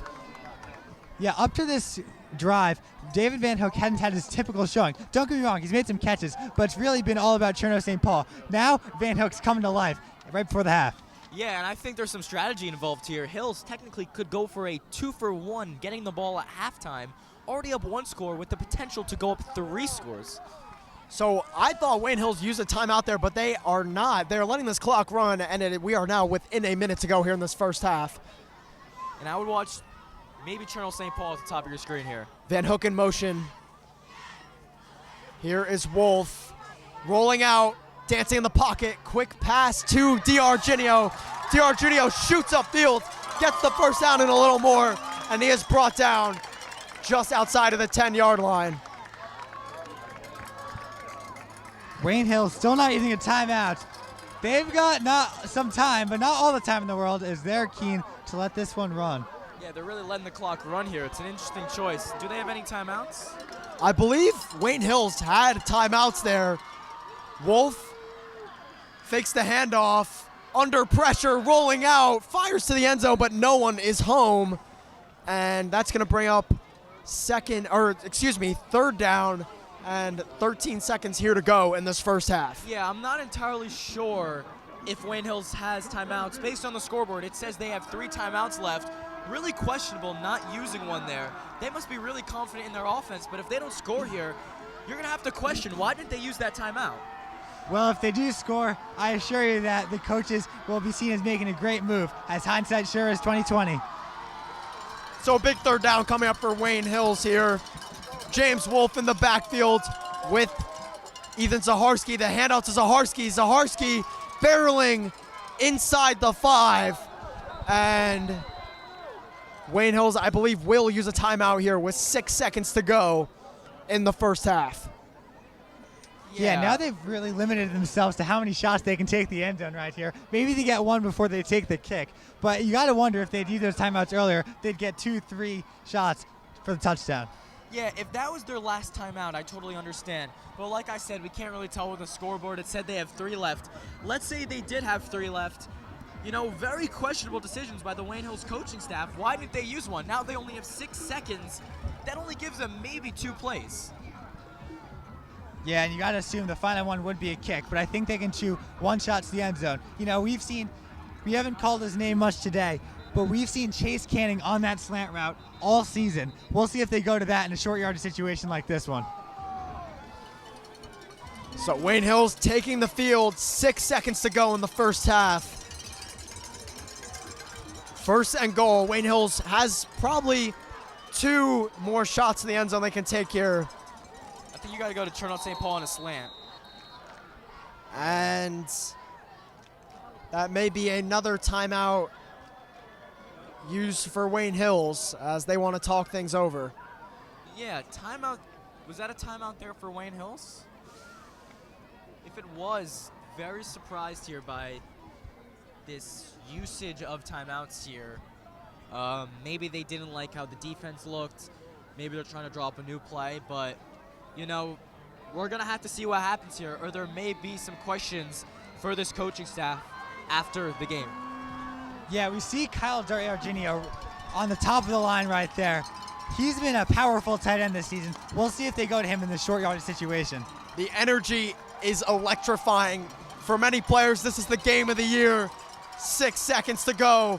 Wolf back to pass, fires quickly to the end zone, and it's just over St. Paul's head. He was triple covered there. And 3 seconds now to go for Wayne Hills. Yeah, so it looks like they're only going to have 1 play. I think that's pretty safe to say here with 3 seconds left. Whereas if they had used their timeouts, I know I'm really fixating on that, they could have had an additional play. And in a game like this, a touchdown versus a field goal is a massive difference. But they're going to be kicking the field goal here, so. So it looks like Valley is going to try and ice Matt May. Even though Matt May has been perfect all season, I don't think you can face this kid. Yeah, and if this game does end up being a 4-point game or a 3-point game or something close that a touchdown would have decided the difference, we're going to have to look at this last play right before half and really just question, you know, I know I keep saying it, why did they use the timeouts like that? I just really don't understand. What do you think, Brandon? Yeah, I'm not sure whether to use this timeout, but I just want to say, so far, this is a perfect example of some great Hills Valley football. It's been close, powerful offense, great defensive plays, and we're going into the half, and I'm excited for the second, Michael and Jack. This one is going to be a classic. So here is Hills now, the field goal to possibly end this first half. Matt May to make this a 2-possession game. The kick is up, perfect, and that is the first half. Wayne Hills takes the lead by 10, 24-14. So with the end of the first half, Jake, what are your thoughts on Wayne Hills so far? Yeah, there's one guy I can think of right now. It's Cherno St. Paul. He is just a physical, deep threat receiver who's fast and could honestly do it all. I can go on and on for days about how good Cherno St. Paul is. And I really want to say both quarterbacks have been playing amazing. Mikey Fitzsimmons, that connection with Cherno St. Paul looks great. I think their offense has to continue to fire, and their defense try to hold them in check a little bit more. All right, Brandon, what do you think? Yeah, just as good as Cherno St. Paul has been Ethan Zaharski. He had that huge run as well as the big catch for the touchdown earlier in the game. I bet they're going to use St. Paul and Zaharski a lot in the second half, if the first half tells us anything, Michael. All right, Owen, what do you think? I really think that the score presents it being a 10-point game, but this has really seemed closer. I honestly feel like it feels tied right now. Both teams are being electric. Both teams are really putting their all in, and it's going to be in a very close second half. Now let's head it down to the sideline where Jane is joined with Coach Demikoff. The momentum has been shifting back and forth between Hills and Valley, but you're able to pull it off 24-14 in the first half. What has allowed you guys to do this? I think we're executing on offense, and I think anytime you do that, gives yourself a chance to win in the first half. Now we got to get 2 more quarters out of us. We've been able to move the ball on the ground, in the air, and that's been good so far. Yeah. The defense has given up a few big plays. What can they do to tighten things up in the second half? We got to fix that in the second half. We got 1 or 2 guys not fitting their gaps right. We got to fix that in the second half and shut that down. Thank you, Coach. Thank you. That's going to wrap it up for the first half. Wayne Hills TV will be back for the second half. Wayne Valley Indians 24-14. But before we kick things off, we'd like to take a brief moment to thank our sponsors. Tonight's broadcast has been brought to you by the following: Catalyst Performance and Rehab. Catalyst was created to bridge the gap between rehabilitation and performance training, giving you the most comprehensive approach to your health. Check out our new location in Oakland, New Jersey, Catalyst Loft, offering yoga and pilates group classes, massage therapy, chirotherapy, and rehab. And The Grove, for all your catering and special event needs. Call 973-239-0270. A luxury New Jersey wedding venue for your unique love story. On the biggest day of your life, you'll be focused on each other. We'll be focused on you and only you. And by Alliance Performance, the official performance and recovery sponsor of Wayne Hills football, helping our athletes stay strong, recover fast, and play their best. Alliance Performance, where champions are made. Yeah, shout out to Alliance Performance. The Wayne Hills team had a recovery day at MetLife Stadium. I'm not sure if everyone is able to see that, but it's obviously been looking pretty good today. It seems like they're recovered, and most of them are full go. So here is Wayne Valley to kick the ball to Wayne Hills. Wayne Hills ended the first half on a very exciting fumble recovery by Colin Murray, and then the the field goal that was made by Matt May. So here is Van Hook now reversing fields. Not much to go, and he is brought down at the 20-yard line. From Wayne Hills, I want to see a strong, steady drive led by the run on this one. They have Zaharski and Rapport. These last few drives, they've definitely preferred slinging it through the air. We'll see what they do on this drive. Yeah, can't hurt to throw a 50-50 ball down to Cherno St. Paul, because with him, it doesn't even feel like 50-50. The dude is a beast. Yeah, with Cherno St. Paul, it's much more like an 80-20 ball. So here is Fitzsimmons now taking the field along with Zaharski. Fitzsimmons has looked very good tonight. He has looked like an amazing quarterback, and he's looking to keep that going here in the second half. Van Hook in motion, and Fitzsimmons will quickly hand it off to Zaharski, and Zaharski is met at the line of scrimmage. Valley was anticipating that play. Yeah, Zaharski, you don't see that much, but he is just destroyed at the line, just no room for him to go. And this brings up 2nd and long for the Patriots. Yeah, so Wayne Hills leads the series between Wayne Valley, at least in the last 22 games. They're 16-6 against Wayne Valley, and Wayne Valley is genuinely not trying to make this as one-sided as it may seem. Wayne Hills trying to answer the call here. Kyle Christer at the bottom of their stream guard, and Cherno St. Paul one-on-one. Fitzsimmons back to pass, under pressure, steps up in the pocket, but he's going to run for it himself and takes a big hit just past the line of scrimmage. That's going to be a gain of about 2. Yeah, as Brandon noted, it seems like Cherno St. Paul, I would say, had a favorable matchup there. Really, on anyone, it's like a favorable matchup just because of his sheer size and ability to catch the football. But, Mikey Fitzsimmons there only scrambles for maybe 1 or 2 yards and takes a big hit, just something you can't really afford on second down. Now you're facing a 3rd and long. Yeah, it looked like he wanted to throw it downfield, but couldn't find anyone open. So it looks like Fitzsimmons was actually, maybe a little shaken up on that play. He's currently on the sideline right now talking to the trainer.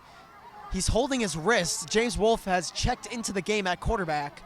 That is definitely something that could be disastrous for Wayne Hills. Here is Wolfe now, back to pass. James Wolfe quick fires. He finds, I believe, that is Chris Battaglia. We usually don't call his name, but that's a great play by the fullback. Yeah, he was open right there, and he found him on this out route right there. Just a medium out route, just enough to get the first down, but it's perfect for the Patriots. Yeah, Mikey Fitzsimmons might be a little injured right now, but James Wolfe, he's got experience, so I don't think Wayne Hills is too worried right now. Wolfe taking in at quarterback. Wolfe is going to hand it off to Zaharski, and he is met behind the line of scrimmage. What a play by the Indians. Yeah, it seemed like miscommunication from the Patriots blocking there. Just no blocking at all in the backfield. Yeah, on that play, Antonio Delaccio from Wayne Valley getting off the edge and just meets him behind the line of scrimmage for a loss of 4 yards. Yeah, Fitzsimmons is now standing on the sideline, and he looks ready to come back in the game, but they're going to keep Wolfe out there for now. Something to monitor as we go forward. Yeah, Fitzsimmons is no longer talking to the trainer, but they're keeping Wolfe in. 2nd and 13 coming up for the Patriots. Yeah, I don't expect them to put in Fitzsimmons this second. Maybe let Wolfe continue the drive or get a first down at least. Zaharski in motion. Wolfe is going to run for it himself, and that was Van Hook, lead blocker. Wolfe's going to pick up a decent amount of yards there. That's going to bring up about a 3rd and 4, 3rd and 5 situation for the Patriots. Yeah, an interesting play call right there with already one of their quarterbacks shaken up. They do a designed QB run, so clearly they're not afraid to get James Wolfe hit. And now they don't only have Mike Fitzsimmons. Wayne Hill's playing risky, but I love it. I couldn't agree more, Jake. I love it too. This Wayne Hills team is known for their element of danger in their offense. So here is James Wolfe now with Zaharski in the backfield. Wolfe, quick pass to Battaglia. Battaglia shoots upfield and picks up the first down. Wayne Hills moves the chains. Battaglia, like Cantilli mentioned over here, we don't call his name too much. 2 catches on this drive, and they've been pretty crucial. Yeah, Zaharski has been such a big target for the Patriots today that it was obvious for Valley to try to guard him, but they fake it to him and throw it to Battaglia. And even though it's not a huge gain, it's enough for the first down. Great misdirection by the Patriots right there. Yeah, we know Battaglia as a star wrestler, but he's physical too. He's a great receiver as well. Yeah, he's a fullback and a linebacker, so he can play both sides of the field. So here is Fitzsimmons now checking back into the game. Van Hook and Zaharski are lined up in the backfield with him. And Fitzsimmons hands it off to Zaharski. Zaharski shoots upfield using his speed, and he's going to pick up a gain of about 7 or 6. Yeah, Zaharski stopped cold on the line the first few rushes this drive. Right there, he's able to show some stuff from the first half, able to get 5 or 6 yards on that one. Yeah, and interesting. They put in Fitzsimmons here. Obviously, he's not injured anymore. We haven't really seen a quarterback switch that quick. Obviously, it was due to injury, but it just makes it even harder for the defense. Both quarterbacks have a completely different play style, and it just makes it so hard to game plan. Yeah, that's a great point, Jake. So here are the Patriots. Fitzsimmons back to pass. Lots of time. Fires one way downfield. He has David Van Hook, but he dropped the ball. He dropped the pass. We have never really seen that from David Van Hook before. That is very unlike himself, but star players are prone to mistakes every now and then. Yeah, we did see a drop last time Hills played here at Valley, deep into the end zone. Unfortunately, it happens. It was a great throw. I don't think it's something Hills should be upset about. It just shows how creative their play design has been today. I mean, David Van Hook, although he can play so well, he doesn't seem like it is time. He is human. He's going to make a mistake from time to time, and that one just not able to haul it in down the field. So Fitzsimmons is checking back out of the game for Wolf. I don't know if that wrist is still bothering him. I don't know what the issue is, but they like Wolf's matchup here, so they're going to go with the junior quarterback. And a timeout is going to be used. It's going to be Hills taking the timeout, and they're going to talk things over on this crucial third down. So I'm not sure why they put Wolf in the game right there. Fitzsimmons seemed to sling it perfectly on that pass to Van Hook, 40 yards down the field. You got to wonder if there's more up with the wrist than the eyes see. Yeah, if it's not the wrist, you have to question, are they going to let the quarterback build momentum? We've seen them each have a couple plays just on this drive alone. It's very interesting to see how this drive's going to shape up. But, the question we're all asking right now is that wrist of Mikey Fitzsimmons okay? Yeah, well, this is a crucial third down right here for the Patriots to keep momentum on their side. So here is Wolf now taking the field. DiArgenio and Zaharski are in the backfield with Wolf. 3rd and 3. James Wolf to extend the drive. Zaharski in motion. Wolf is going to run for it himself. He's going to pick up the first down and a little bit more. Wolf, the power runner, picks up the first down and moves the chains for Wayne Hills. Well, that might explain the move to put Wolf in. Wolf is more of the physical, mobile quarterback, so a design QB run for him makes a lot more sense than one for Fitzsimmons. Yeah, James Wolf, just a really impressive player. He could do it on these short passes. He's extremely accurate, but his scrambling ability is really underrated. Quick pass, Wolf, it's intercepted! What just happened? Yeah, it looked like he wanted to hit DiArgenio on the crossing route, but he just threw it behind him. And there's the interception. I believe that was Braden Dunn right there, able to get the pick for the Indians. So what could have been a touchdown on that possession, Fitzsimmons to Van Hook, to make this a 17-point game, turned out to be a drop. And then momentum started to shift back on that drive for Hills, picking up that first down, and they just throw it all away with that interception. Yeah, interceptions happen. I think Wayne Hill has to use their anger from that and really go hard on defense on this drive. Don't let them get anything here. Ferrallo and Estevez in the backfield. Ferrallo, handoff to Estevez. Estevez powering forward, and he is going to be about 3 or 4 yards short of that first down marker. Valley hasn't had the ball in maybe over 45 minutes or an hour of real time. Hills at the ball at the end of the first half, and they got the ball at the start of the second. So Valley should be ready, refreshed, and ready to run some plays. Yeah, I agree with you. They're going to be ready and refreshed, but they also might be a little rusty to go here. But I agree with you. They have a lot of energy, and they're looking to use it all on this drive. Ferraro, quick pass, and that is going to be a first down pickup for Cummings. Yeah, Cummings making the Hills defenders look silly right there. Able to knock 2 to the ground and extend it for a little more. As it's 2nd and short for the Indians. I'm sorry, it's first down. So first down for the Indians here. Trying to move this ball downfield and trying to make this a one-score game.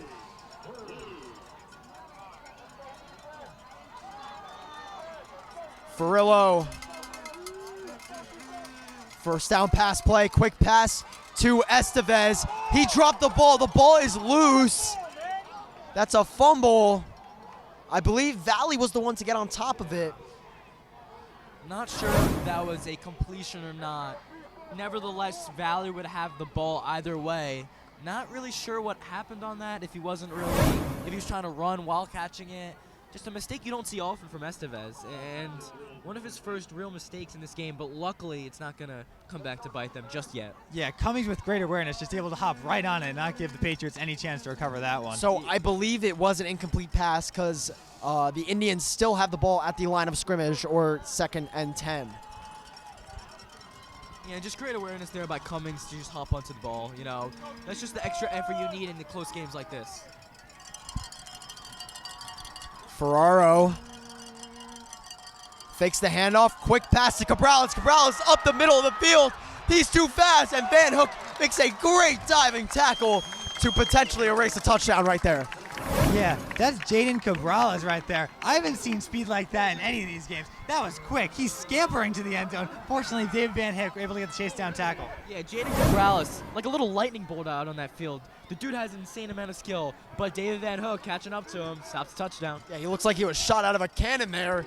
And now Wayne Valley has great field position at the 25-yard line. Ferraro, they hand off to Estevez. Estevez, Colin Murray's right there. And he is brought down just behind the line of scrimmage. Yeah, big game for Colin Murray. He had to force the fumble right before the half and right there able to get to the backfield for a big tackle for loss. The speed on that catch was insane. He was just running down the field. And like Jake said, it looked like lightning. His legs were moving like I've never seen before. So here's Ferraro now. Rolling out play action. A little bit of time. Fires to the sideline. Cabrales makes the diving catch, but he was out of bounds. Incomplete. It's going to bring up a 3rd and 12 here for the Indians. And this is going to be a crucial 3rd down. A 3rd down that, it sounds crazy, can even define this game. You know, this quarter, we're already halfway through the quarter. It felt like the other quarters, it was so action-packed, but in this one, we're already halfway with no scoring, which isn't crazy, but on a night like tonight, you know, makes a big difference. They really have to convert here, I think. If not, it's looking bleak for them. Yeah, it's not just about giving up the 1st down, though. Wayne Valley teetering on the edge of field goal range. We'll see how many yards they'll willingly kick it from. Ferraro back to pass. Ferraro, a little bit of time. He fires. He's got Flower. Almost drops the ball, but hangs on. And that's going to be a 1st down for the Indians.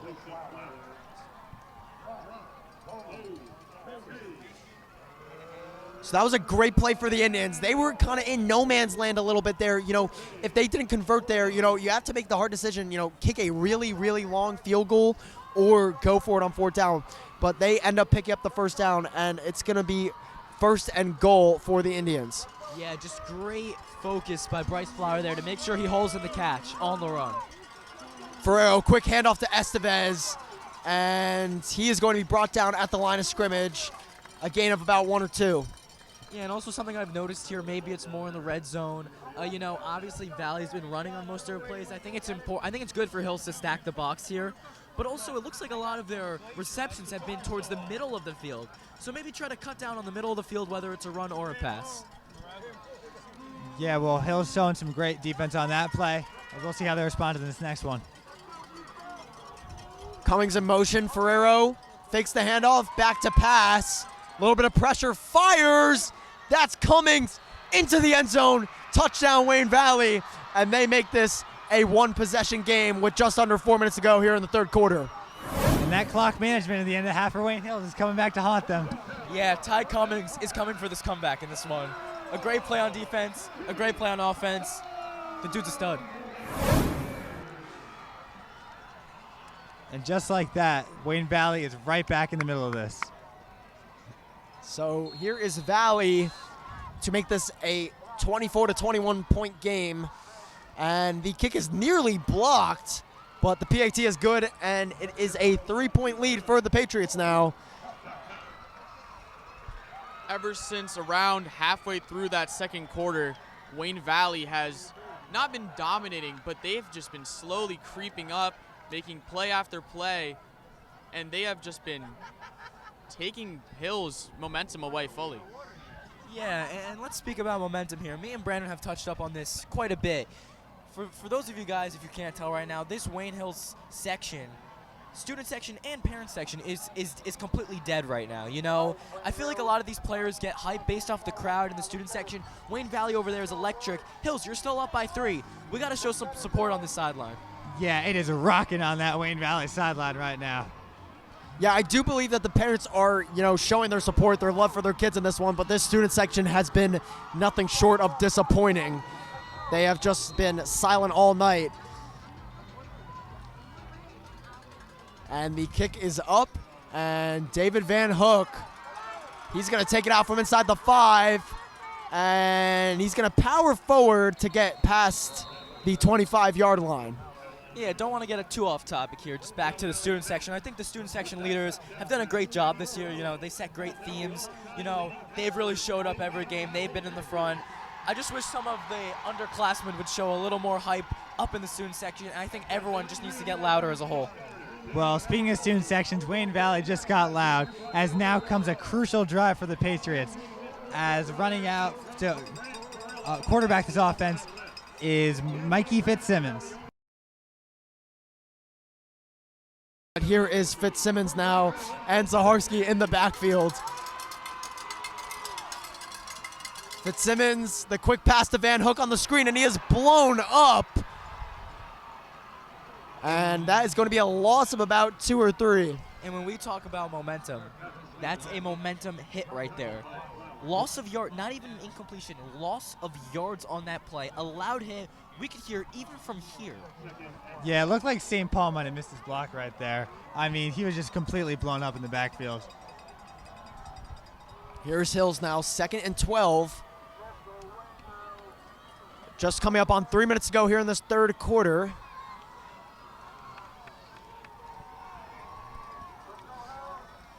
Fitzsimmons and Zaharski. Zaharski moving to Fitzsimmons' right, back to his left. Fitzsimmons back to pass, fires a laser to Chris Battaglia, and he is going to be, I believe, possibly just short, or possibly got that first down.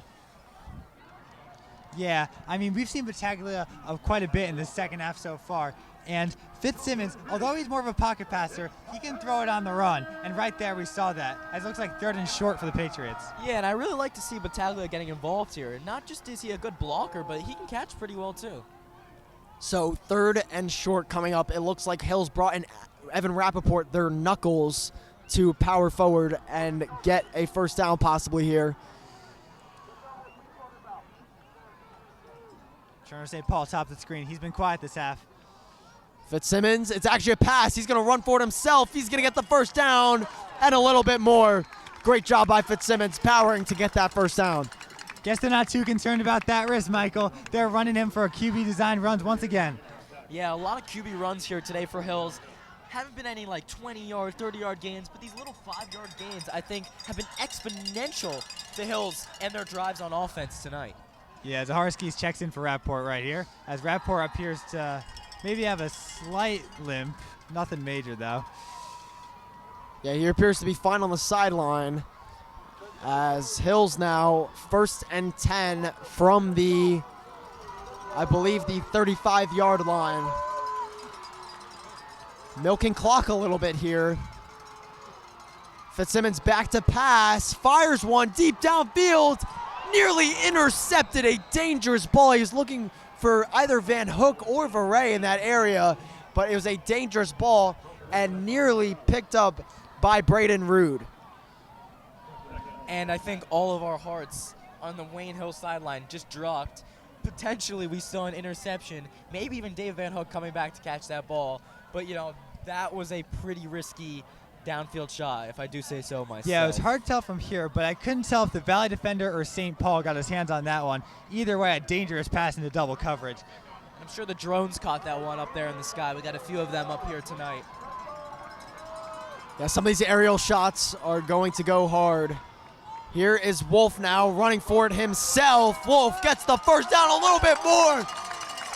Wolf using his legs and his arm, propelling Wayne Hills into enemy territory. They call him James Wolf, but right now he's an absolute dog. Just running for the first down, breaking through tackles. May not be the biggest guy on the field, but that dude is tough as bricks. Yeah, well, Wolf staying in the game now. Fitzsimmons is out the sideline. So here is Wolf. Van Hook and Zaharski lined up in the backfield with him. Wolf rolling out play action. He's going to run for it himself again. Cuts upfield. The ball's loose. Are you kidding me? James Wolf fumbled. You just hate to see it there for James Wolf. Not even him. That's 2 turnovers on back-to-back drives after what looked like a very promising run. You got to feel for the kid. I mean, that is just a momentum changer. That play is massive for this game. Wayne Valley down by 3 is going to get the ball back with 48 seconds in this third quarter. I just can't believe it. I mean, this game is absolute cinema right now. Yeah, well, this Wayne Hills defense now has a lot to live up to. It's do or die, not quite do or die time, but it's getting close to the fourth quarter of action. These parents are showing their true colors now. They are shouting to the field trying to disrupt some kind of offense for Valley.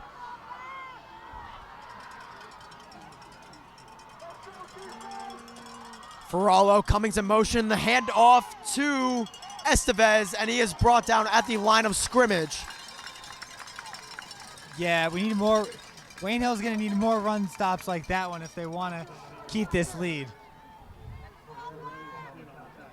And Wayne Hills is really, I mean, we've been saying this the whole game. They're going to need the support of the parents and the student section here. This is a game of momentum. We've said it. It's a rivalry here in the beautiful town of Wayne, and this is just an insane game right now. And I believe Valley is going to try and let this clock run all the way down, potentially just trying to draw Wayne Hills off sides.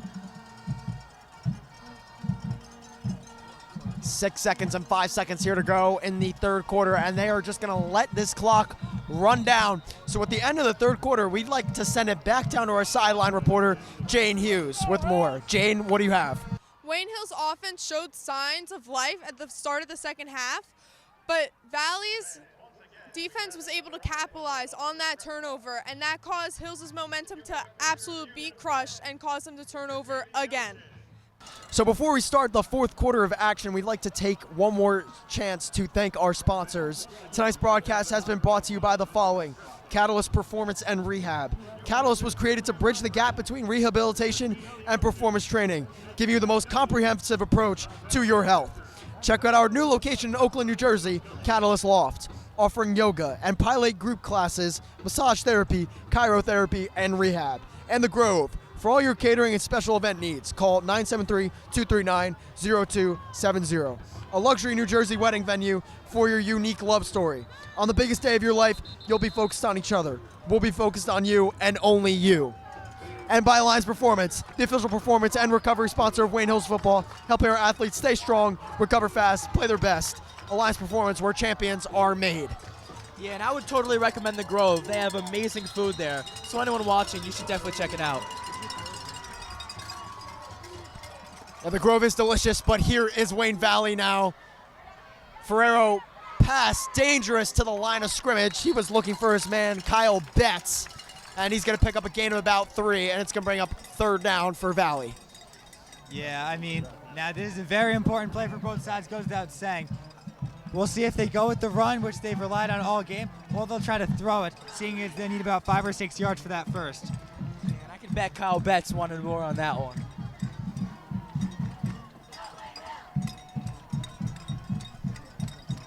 Crucial third down for Valley. Start of this fourth quarter. Wayne Valley has held Wayne Hills 0 points in the third quarter. Ferrero looking, dancing, avoids a tackle, and throws it away just before the sack. Yeah, it looked like Tybal and Sean George combining for the pressure right there, and I was surprised he was able to shake that tackle off. So that was a great play by Ferrallo, but he throws it away, and now Valley will have to give the ball back to Hills a minute into this fourth quarter. Yeah, good defense by Wayne Hills. Also good by Ferrallo to kind of get the ball out, avoiding a sack. Obviously, Wayne Valley's not happy with that drive, but we have a long fourth quarter waiting for us to see what's in store for the rest of this ball game. So Valley will punt it back to Wayne Hills. Van Hook is back to receive. It's a little bit of a short punt, and it's going to take a couple bounces. And Wayne Hills going to have the ball at the 30-yard line. Well, that's 2 straight drives and turnovers, and now they have to try to prove that they can score again. So far, they've been out scoreless in this second half.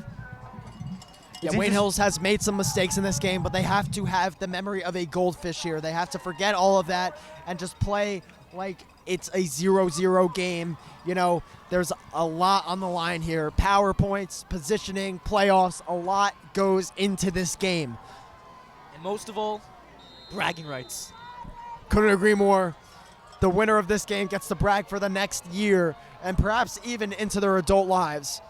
This episode of the Battle of Wayne has not disappointed so far, Michael. So here is Fitzsimmons.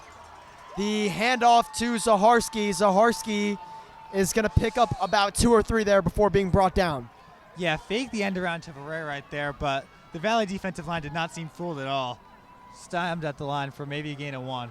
Yeah, and I'd like to see Wayne Hill's offense kind of picked up where they left off in the first half. They obviously didn't do that in the third quarter with 2 pretty poor turnovers. But, you know, you got to forget all of that. Like Cantilli said, a goldfish, you know. They just have to forget what happened.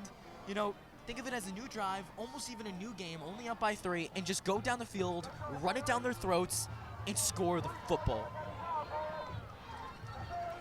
So here's Fitzsimmons and Zaharski at the line. Fitzsimmons back to pass. He's looking sideline for St. Paul. Dangerous ball, but a great job by number 8. That's Bryce Flower. Offense and defense doing a great job, but he is injured now. He is down on the field. Yeah. You really got to hope Coach V, the offensive coordinator, can really channel what he had in the first quarter. He had it going so well, multiple huge touchdowns, multiple huge plays, even starting off the second quarter, but just been slow in the second half. Yeah, and Wayne Valley could ill afford to lose their star, Bryce Flower, here. You really got to hope he's going to be okay, especially in a game like this. He's had a few pretty big catches as well as a touchdown. And, you know, you just got to hope the kid's okay. He's been playing great. And on that stop there, you know, Cherno St. Paul's a big receiver. I really like that matchup, Cherno St. Paul versus Bryce Flower. 2 guys above 6 foot, both physical players.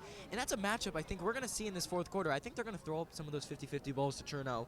But, you know, on that one, great defense by Bryce Flower. You just got to hope he's okay. Yeah, so great play by Flower. He's made crucial plays in the red zone. He's made some great receptions, you know, and obviously he made that great play on the sideline to bat that ball down, but it may have cost him possibly what could be his final game at versus Wayne Hills. Yeah, and we've been pretty fortunate for injuries so far this game. We haven't had a few. I know we had one in the first quarter. I believe it was Braden Rude, but he was able to return to this game after being questionable. But right now, we don't know what's going to happen with Bryce Flower. You know, regardless of who you're rooting for, I just really want to see him get back on the field. Yeah, and I mean, from this game, I have only positive to say about Bryce Flower's play today. He's made impressive plays in both the offense and defense, and you hate to see him down, even if you're supporting Hills, because you just want to see the best players going at it from both sides. So Flower has been down for a while, and with limited time left in this game, this could be it for Bryce Flower.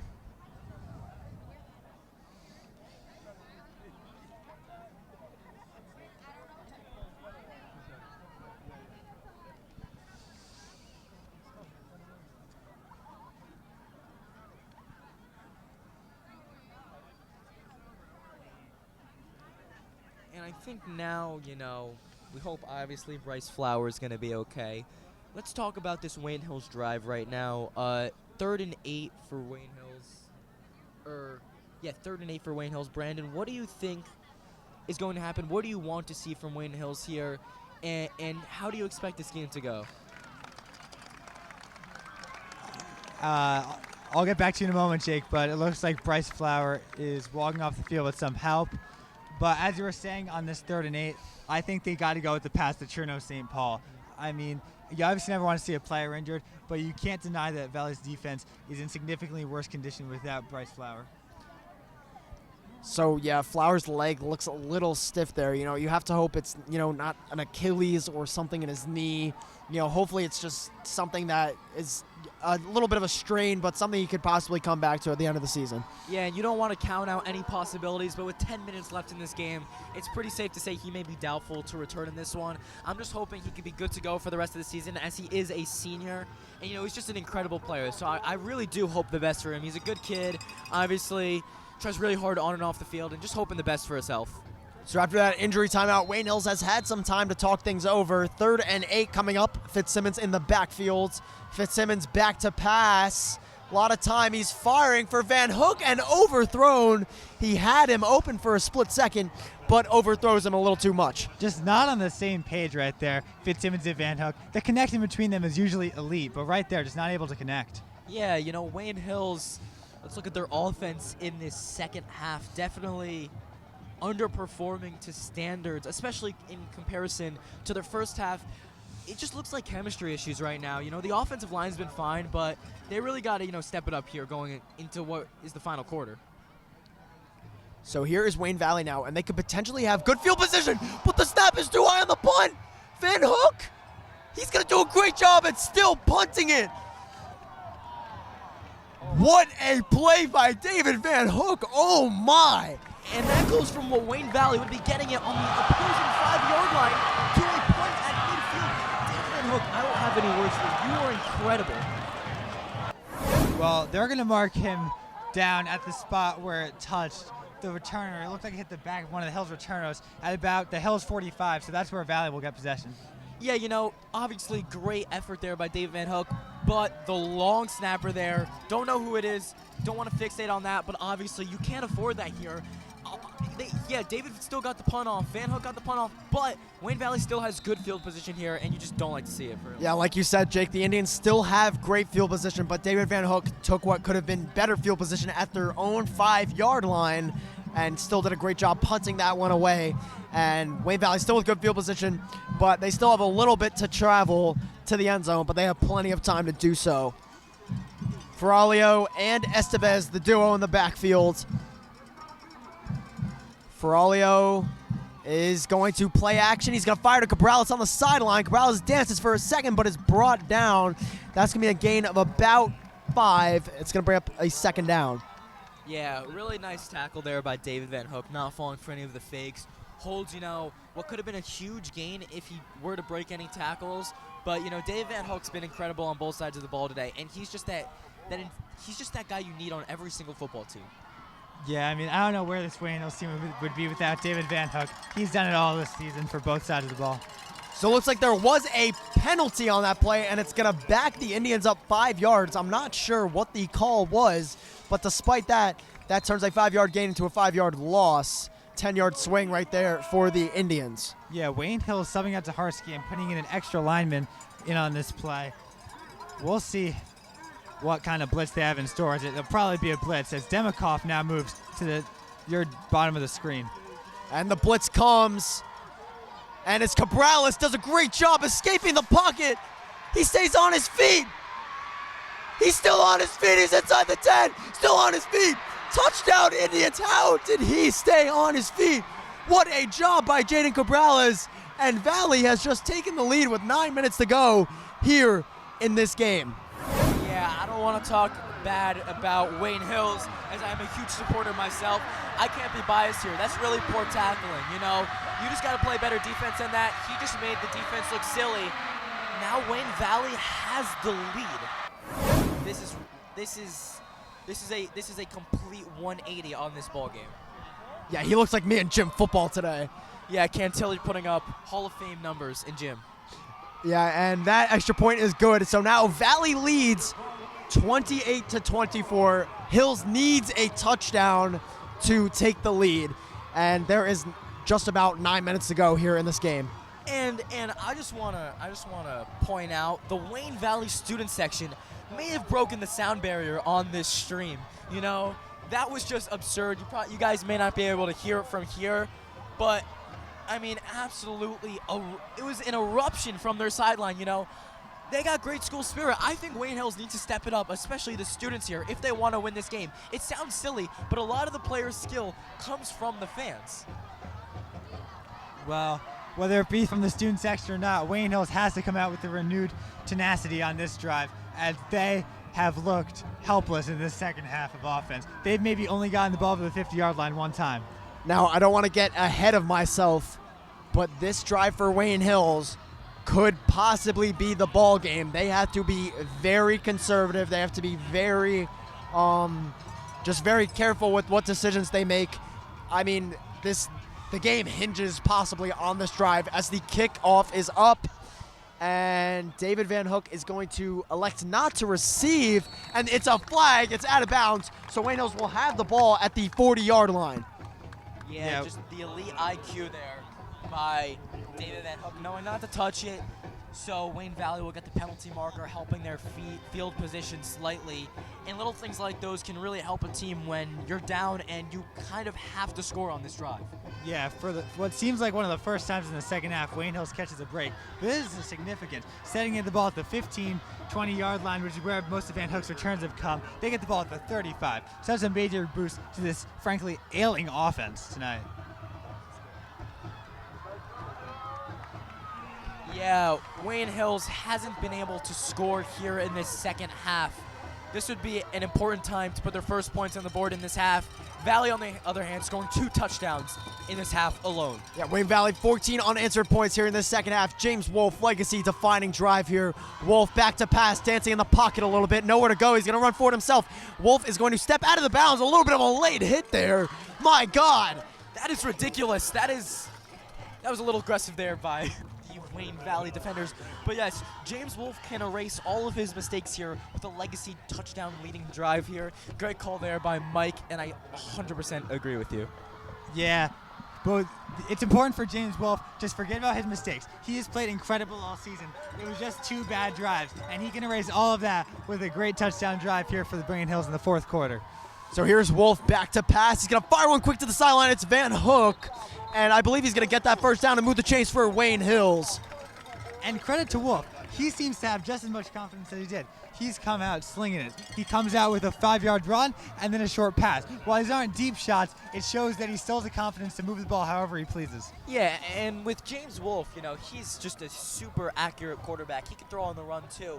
But David Van Hook, an elite route runner as well, running a little out route there, getting open for the 5-yard gain, and that's just what you needed. You just needed a first down. You didn't need to throw it downfield. So here is Wolf now. Zaharski in the backfield with him. Wolf, the handoff Zaharski. Zaharski has a little bit of room, reversing field, shoots up the sideline. Zaharski, what a run! Zaharski is brought down and knocked out of bounds at the 30-yard line. Yeah, Wayne Valley might have Estevez, but Zaharski can run it too. And he showed his speed and agility and quickness right on that run, as Wayne Hills now has the ball on Valley's 30-yard line.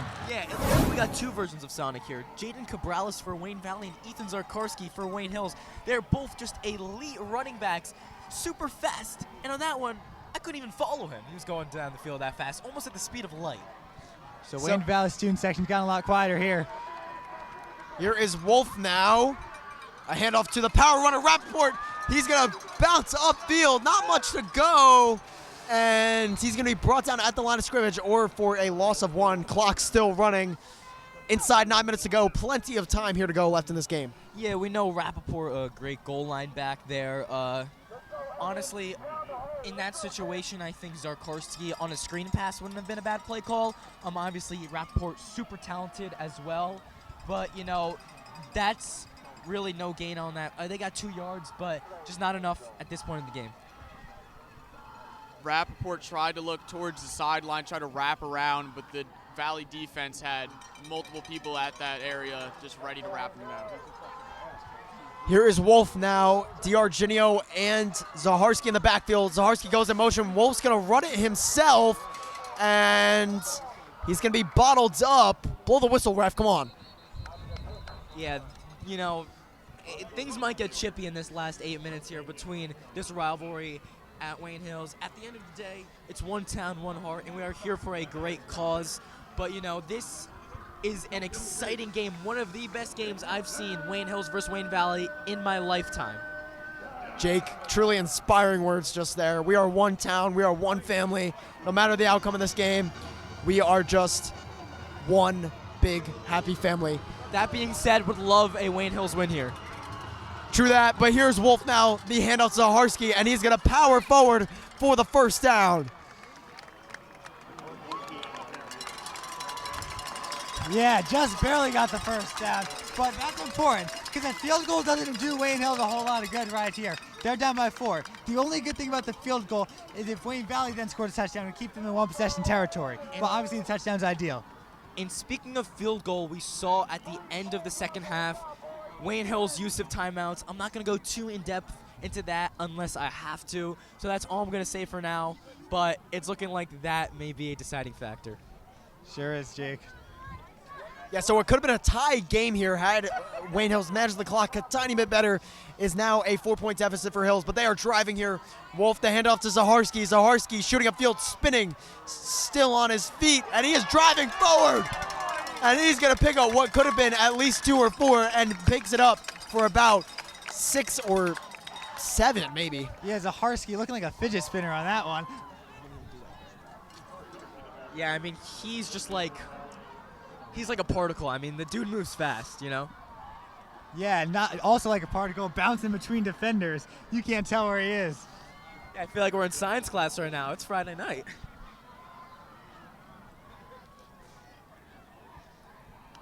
So 6 minutes here to go in this fourth quarter. And James Wolf and Zaharsky are just eyeing up that end zone right now. Giorgini, a little bit of motion there. And Zaharsky, the handoff, and he is stuffed. And that is going to bring up a third and short here. You know, this could be 4-down territory for Wayne Hills. You know, they need the touchdown no matter what to take the lead. But, you know, 5 minutes to go is not a lot of time to kick the field goal and to give the ball back to Wayne Valley. I mean, this is just really just one of the best games of the season right now. Yeah, almost reminiscent to that West Essex game, Michael. Here is Wolf, the handoff to Rappaport. Rappaport powering forward. End zone. Touchdown, Evan Rappaport. What an animal. And Wayne Hills takes the lead with 5 minutes to go. 30-28. Are you kidding me? There's that power we were talking about earlier. The inside zone. I cannot name a single player in high school who does the inside zone better than Evan Rappaport. And he shows why right there. Yeah, Evan Rappaport, just an absolute bowling ball. The dude is a genius off the field and an absolute monster on the football field. A great kid with a clutch touchdown there. Hasn't had much luck tonight, but that is exactly where you need him, right on the goal line. And just an amazing touchdown run to give Wayne Hills the lead. Let's go, Evan. And the extra point is good. And Wayne Hills now leads by 3 with 5 minutes to go here in this game. And like we said, Sonic and Knuckles in full effect in theaters now at Wayne Valley. We got Ethan Zarkarski starring Sonic. And we have Evan Rappaport as Knuckles, just an absolute power back. You know, the combination of power and speed is just really underrated. And the way Wayne Hills uses the two of them, it's intimidating. It really is intimidating to the opposing team. That's all I can say. Yeah, that touchdown obviously got Wayne Hills hyped up, but they've got to settle in and lock in for what is the most important defensive possession of this game by far. Yeah, this may be, I mean, I could say without a doubt, this is the game of my lifetime that I've watched Wayne Hills. May even be the game of the week. I mean, this is just an absolute insane back and forth game. The offenses have been amazing. There have been some turnovers. It's just an absolute thriller here at Indian Stadium. Yeah, and the Battle of Ratzer Road, it's almost guaranteed to be a fun one, and this one is sure not disappointed. Yeah, and for all the people who do live on Ratzer, you know, they're playing for a little bit more tonight in this one. So here is May to give the ball back to the Indians. The Indians, this could potentially be their last offensive possession of the game, no matter what. And the kick is back. Cabrales going to take it just outside of the end zone. Cabrales, using his speed, he's going to shoot into a pile, and he is driven down at the 25-yard line. And Wayne Hills needs their defense here more than ever. Obviously, their defense hasn't been too great tonight. That being said, both teams have put up over 28 points each on the board. But this is really where Wayne Hills can use a stop and maybe run out the clock and take their second win in a row from Wayne Valley. So here's Ferraro and Escavez in the backfield. These parents are buzzing. The handoff to Escavez. Escavez shoots upfield. That's a huge gap and barrels over inside the 45-yard line. He almost made it to midfield there. What a run by Escavez. He had all the room to run on that one, just speeding past defenders. Luckily, there was a safety and deep coverage there to tackle him, but otherwise that could have been scary. And it looks like they're running a bit of a hurry up here, which makes sense. Only 4 minutes left, but it doesn't look like they really had a huddle, so they're going to have to make some quick plays here. 4.5 minutes to go for Arlo. Quick pass to Cabrales. Cabrales the screen. Cabrales not a lot of room to work, but he still somehow stays on his feet and picks up a gain of about 7 or 8 there. Yeah, this Valley offense has revolved on two guys, Eliezer Estevez and Javdon Cabrales. And also Bryce Flower, but he's out of the game now. So you got to imagine Hills has to keep a very close eye on those two players for Valley, who have played excellent tonight. Bryce Flower on the right end of the sideline for Wayne Valley. Like I said earlier, he is unlikely to return for this game, so they're going to need another receiver to step up here. The run play to Escavez. Escavez powering forward. What a play! What a play by Luke Bacchioni! What a play! He drove him right back and put him on his back. The Bacchioni way.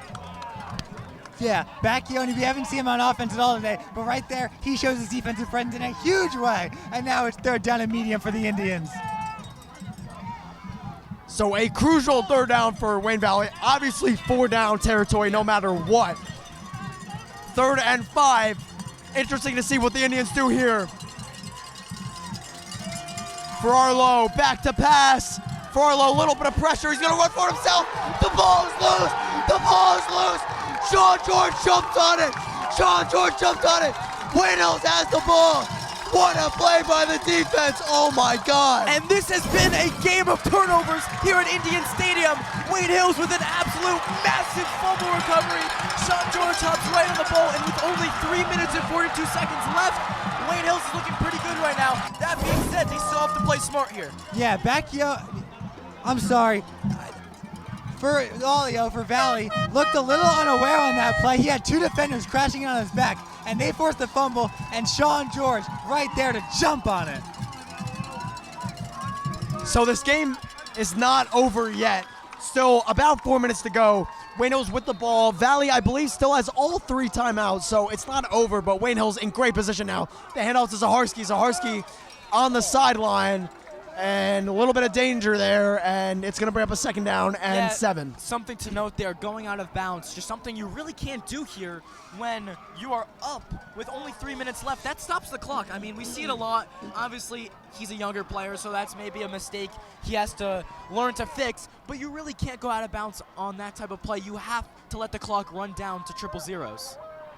This game is the average electric Wayne Hills versus Wayne Valley football game coming down to the wire in the 4th quarter. I feel like it's the 1990s right now. Here's Fitzsimmons. And there was a little bit of miscommunication on the handoff.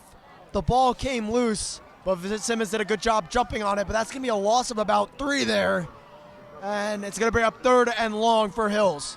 And if I'm not mistaken, if the play clock is 40 seconds, correct me if I'm wrong, or around that, Zarkarski going out of bounds on that run is just something you can't do because it's really giving Wayne Valley a free timeout. If they don't convert here on 3rd down, they're forced to punt, and it's almost like that turnover never happened.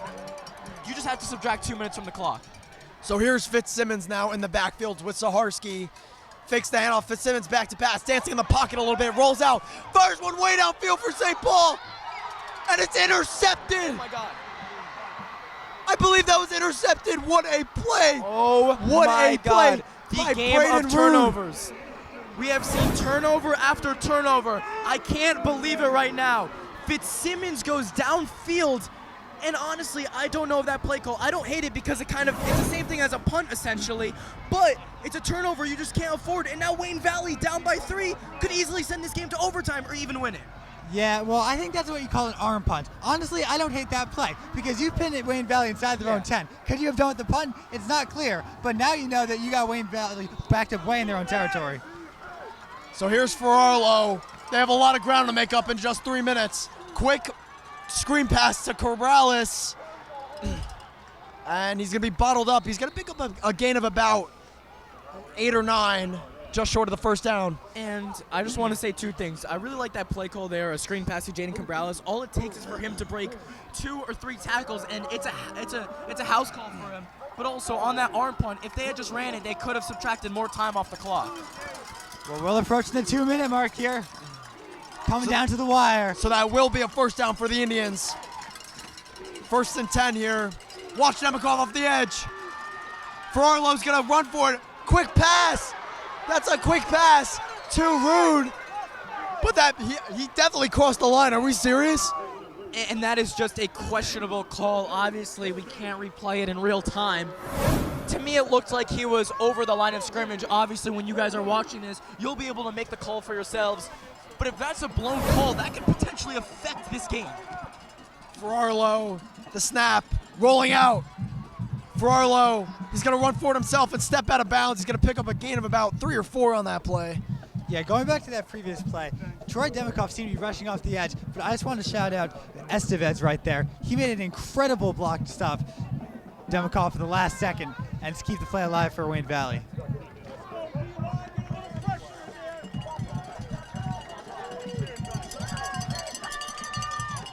And for those of you watching, there is no 2-minute warning here in high school football, so they're going to have to use their timeouts if they want to stop the clock. Ferrarlo back to pass.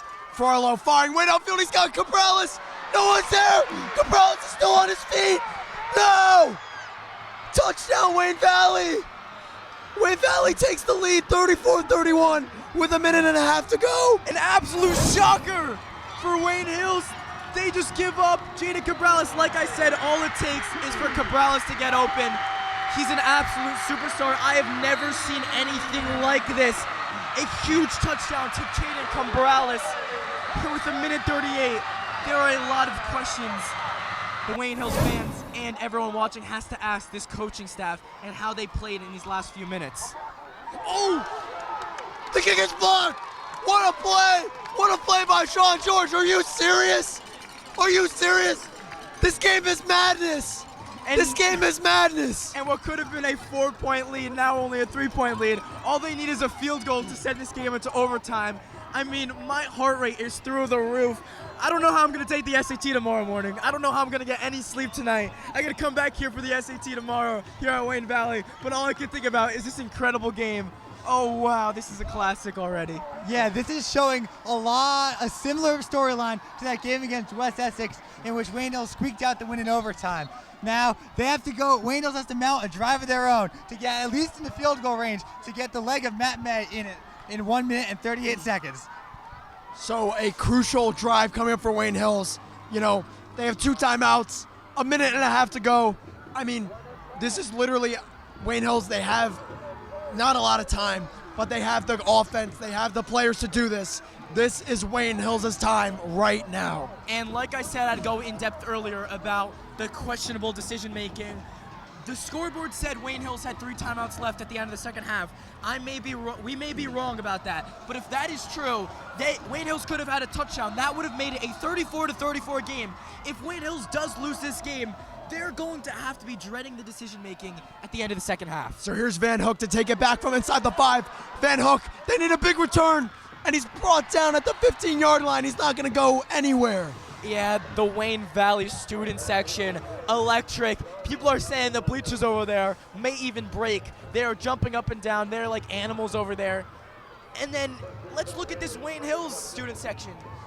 Absolutely quiet. Brandon, what are your thoughts on that? Well, I mean, to be fair, Wayne Valley does have the momentum right now, so that would explain the current lack of enthusiasm on the Hills side. I personally feel like we're failing as a student section, sort of failing our players in the energy tonight. And they're deciding to run James Wolfe on this final drive. That is very interesting, and it shows what this coaching staff thinks about the quarterback. Here's Wolfe back to pass. Quick fires to D'Argenio. Great pass. And D'Argenio is going to be brought down. I believe that's going to be a first down for Wayne Hills, but they got to move fast. The clock will stop for the first down. And something I want to point out, James Wolfe, more of this short intermediate passer. Mikey Fitzsimmons could channel something down deep to the field. Obviously, they only need a field goal, but you know, they're going to have to get it to at least the 30-yard line. Wolfe alone in the backfield, a minute and 15 here to go in the game. Wolfe back to pass. Wolfe, not a lot of places to go. Wolfe is just going to step out of bounds. He's going to pick up a gain of about 5 there. Yeah, you know, let's talk about the Wayne Hills kicker. Matt May has been absolutely perfect this year. We know he's got a boot of a leg. You know, he can hit it from far, but how far is the question? Do you have to go for the touchdown at some point, depending on where you are? Do you kick the field goal? Because field goals in high school football aren't always guaranteed. I think to be safe, they should get it to at least the 25. That's a lot of yards here with only a minute left. Well, I can guarantee one thing, Jake. They can't kick it from here. They need to put a lot of yards and not a lot of time. So here's Van Hook in motion. Wolfe back to pass. Wolfe surveying. Wolfe, not a lot of time. Wolf's just going to throw it out of bounds. Van Hook, he might have made just the catch of the game. They got it. Are you serious? David Van Hook, you're a madman here in the clutch time. This game is insane. What a catch by David Van Hook on the sideline. What a throw by James Wolf. The connection between those juniors is astronomical. That's my key player. 1 foot is all you need in high school, and he got that 1 foot down. And let's go Hills chants running from the Hills section. They're really going to need the support right now, and it all relies on James Wolf and this legacy drive. So here's Wolf back to pass. Quick fires to Veray. Veray, get out of bounds. And Veray steps out of bounds. Beautiful. I believe just getting the first down or maybe just short. But Wayne Hills has the ball at midfield nonetheless. Yeah. Sorry for cutting you off, Cantilli. You're doing a great job tonight. I just have to say, beautiful play there. You know, may only be 8 yards, but gets out of bounds. You're only wasting 5 seconds off the clock. And absolutely beautiful between James Wolf and Veray. And a smart play, too, to get out of bounds. He looked like he wanted to cut inside, then remembered how much time was left, and able to scamper to the sideline.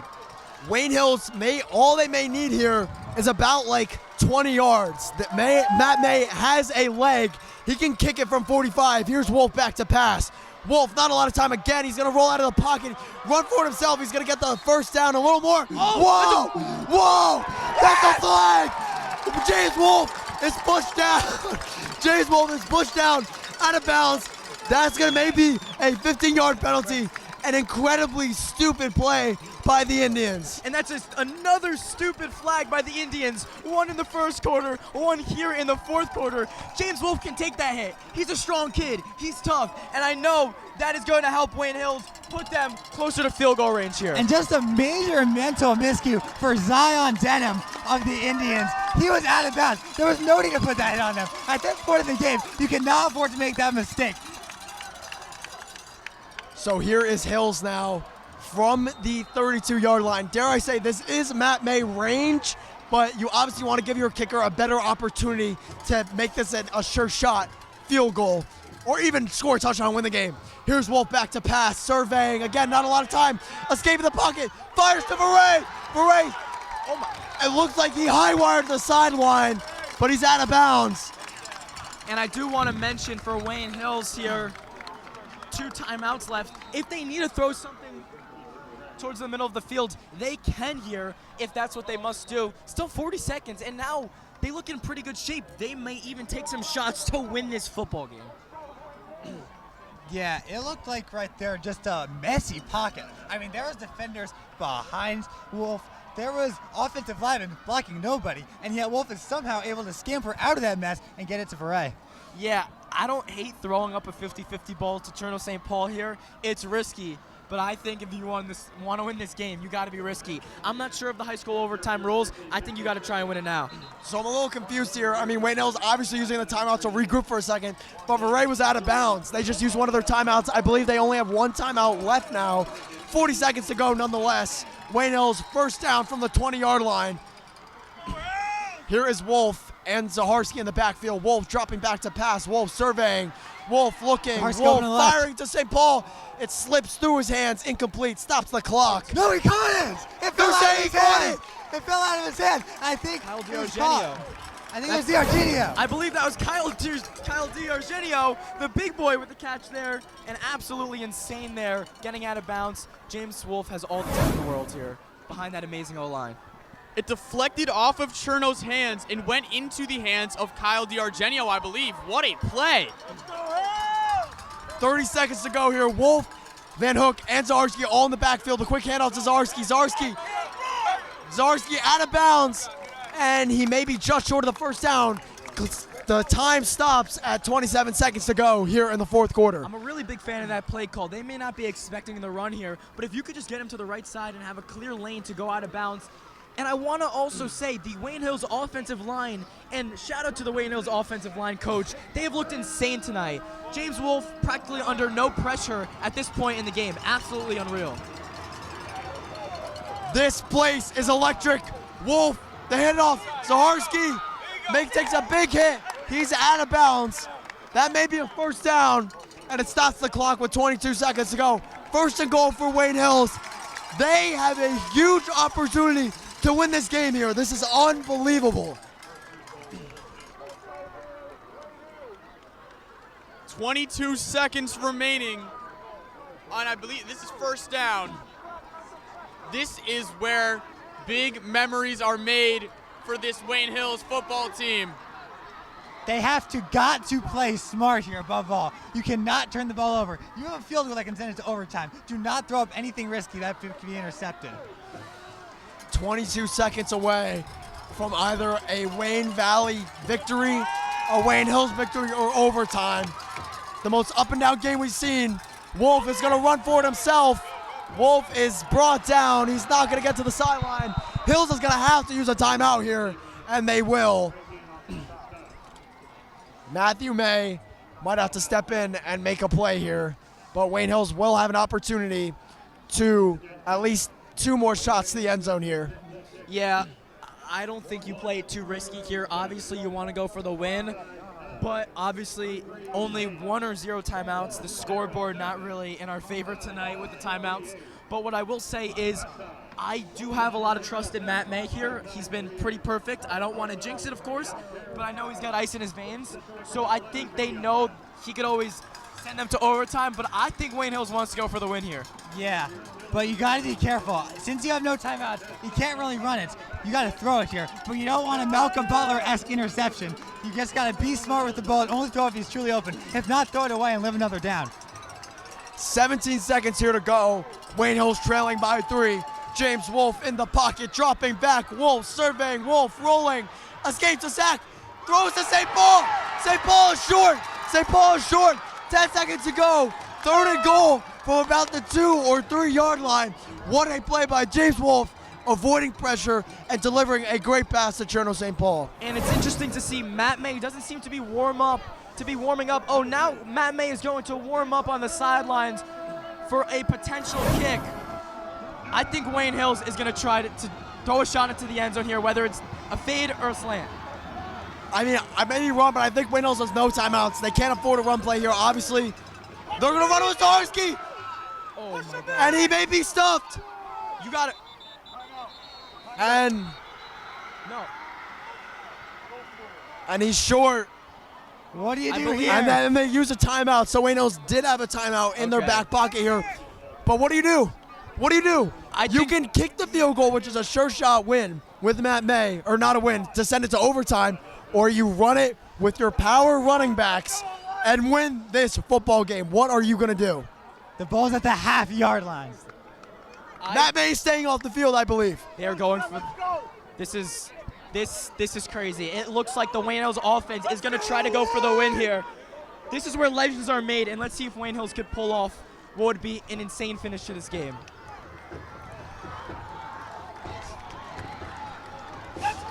So here's the game. It's in James Wolf's hands. Evan Rappaport right behind him. Evan, what kind of player are you? What kind of player are you? Oh my God, are you serious? False start on Wayne Hills. And I think that has to force Wayne Hills to kick here. Here comes Matt May. Honestly, you don't love to see it. To be fair, though, it's kind of, we did expect to see the kick. That would have been an insane ending to this game. I fully expected Evan Rappaport to rush it in there for the game-winning touchdown.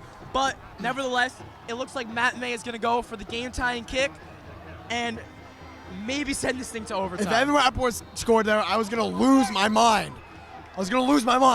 But here's Matt May to send this game to overtime. And Wayne Valley, of course, is going to ice the kicker here and do everything they can to get in Matt May's head. You know, they're going to ice the kicker. But let's see if Matt May can counteract that with ice in his veins here. He's a clutch kid, a clutch kicker. And I don't want to jinx anything. I really hope he can send this game to overtime and Wayne Hills goes off to win this.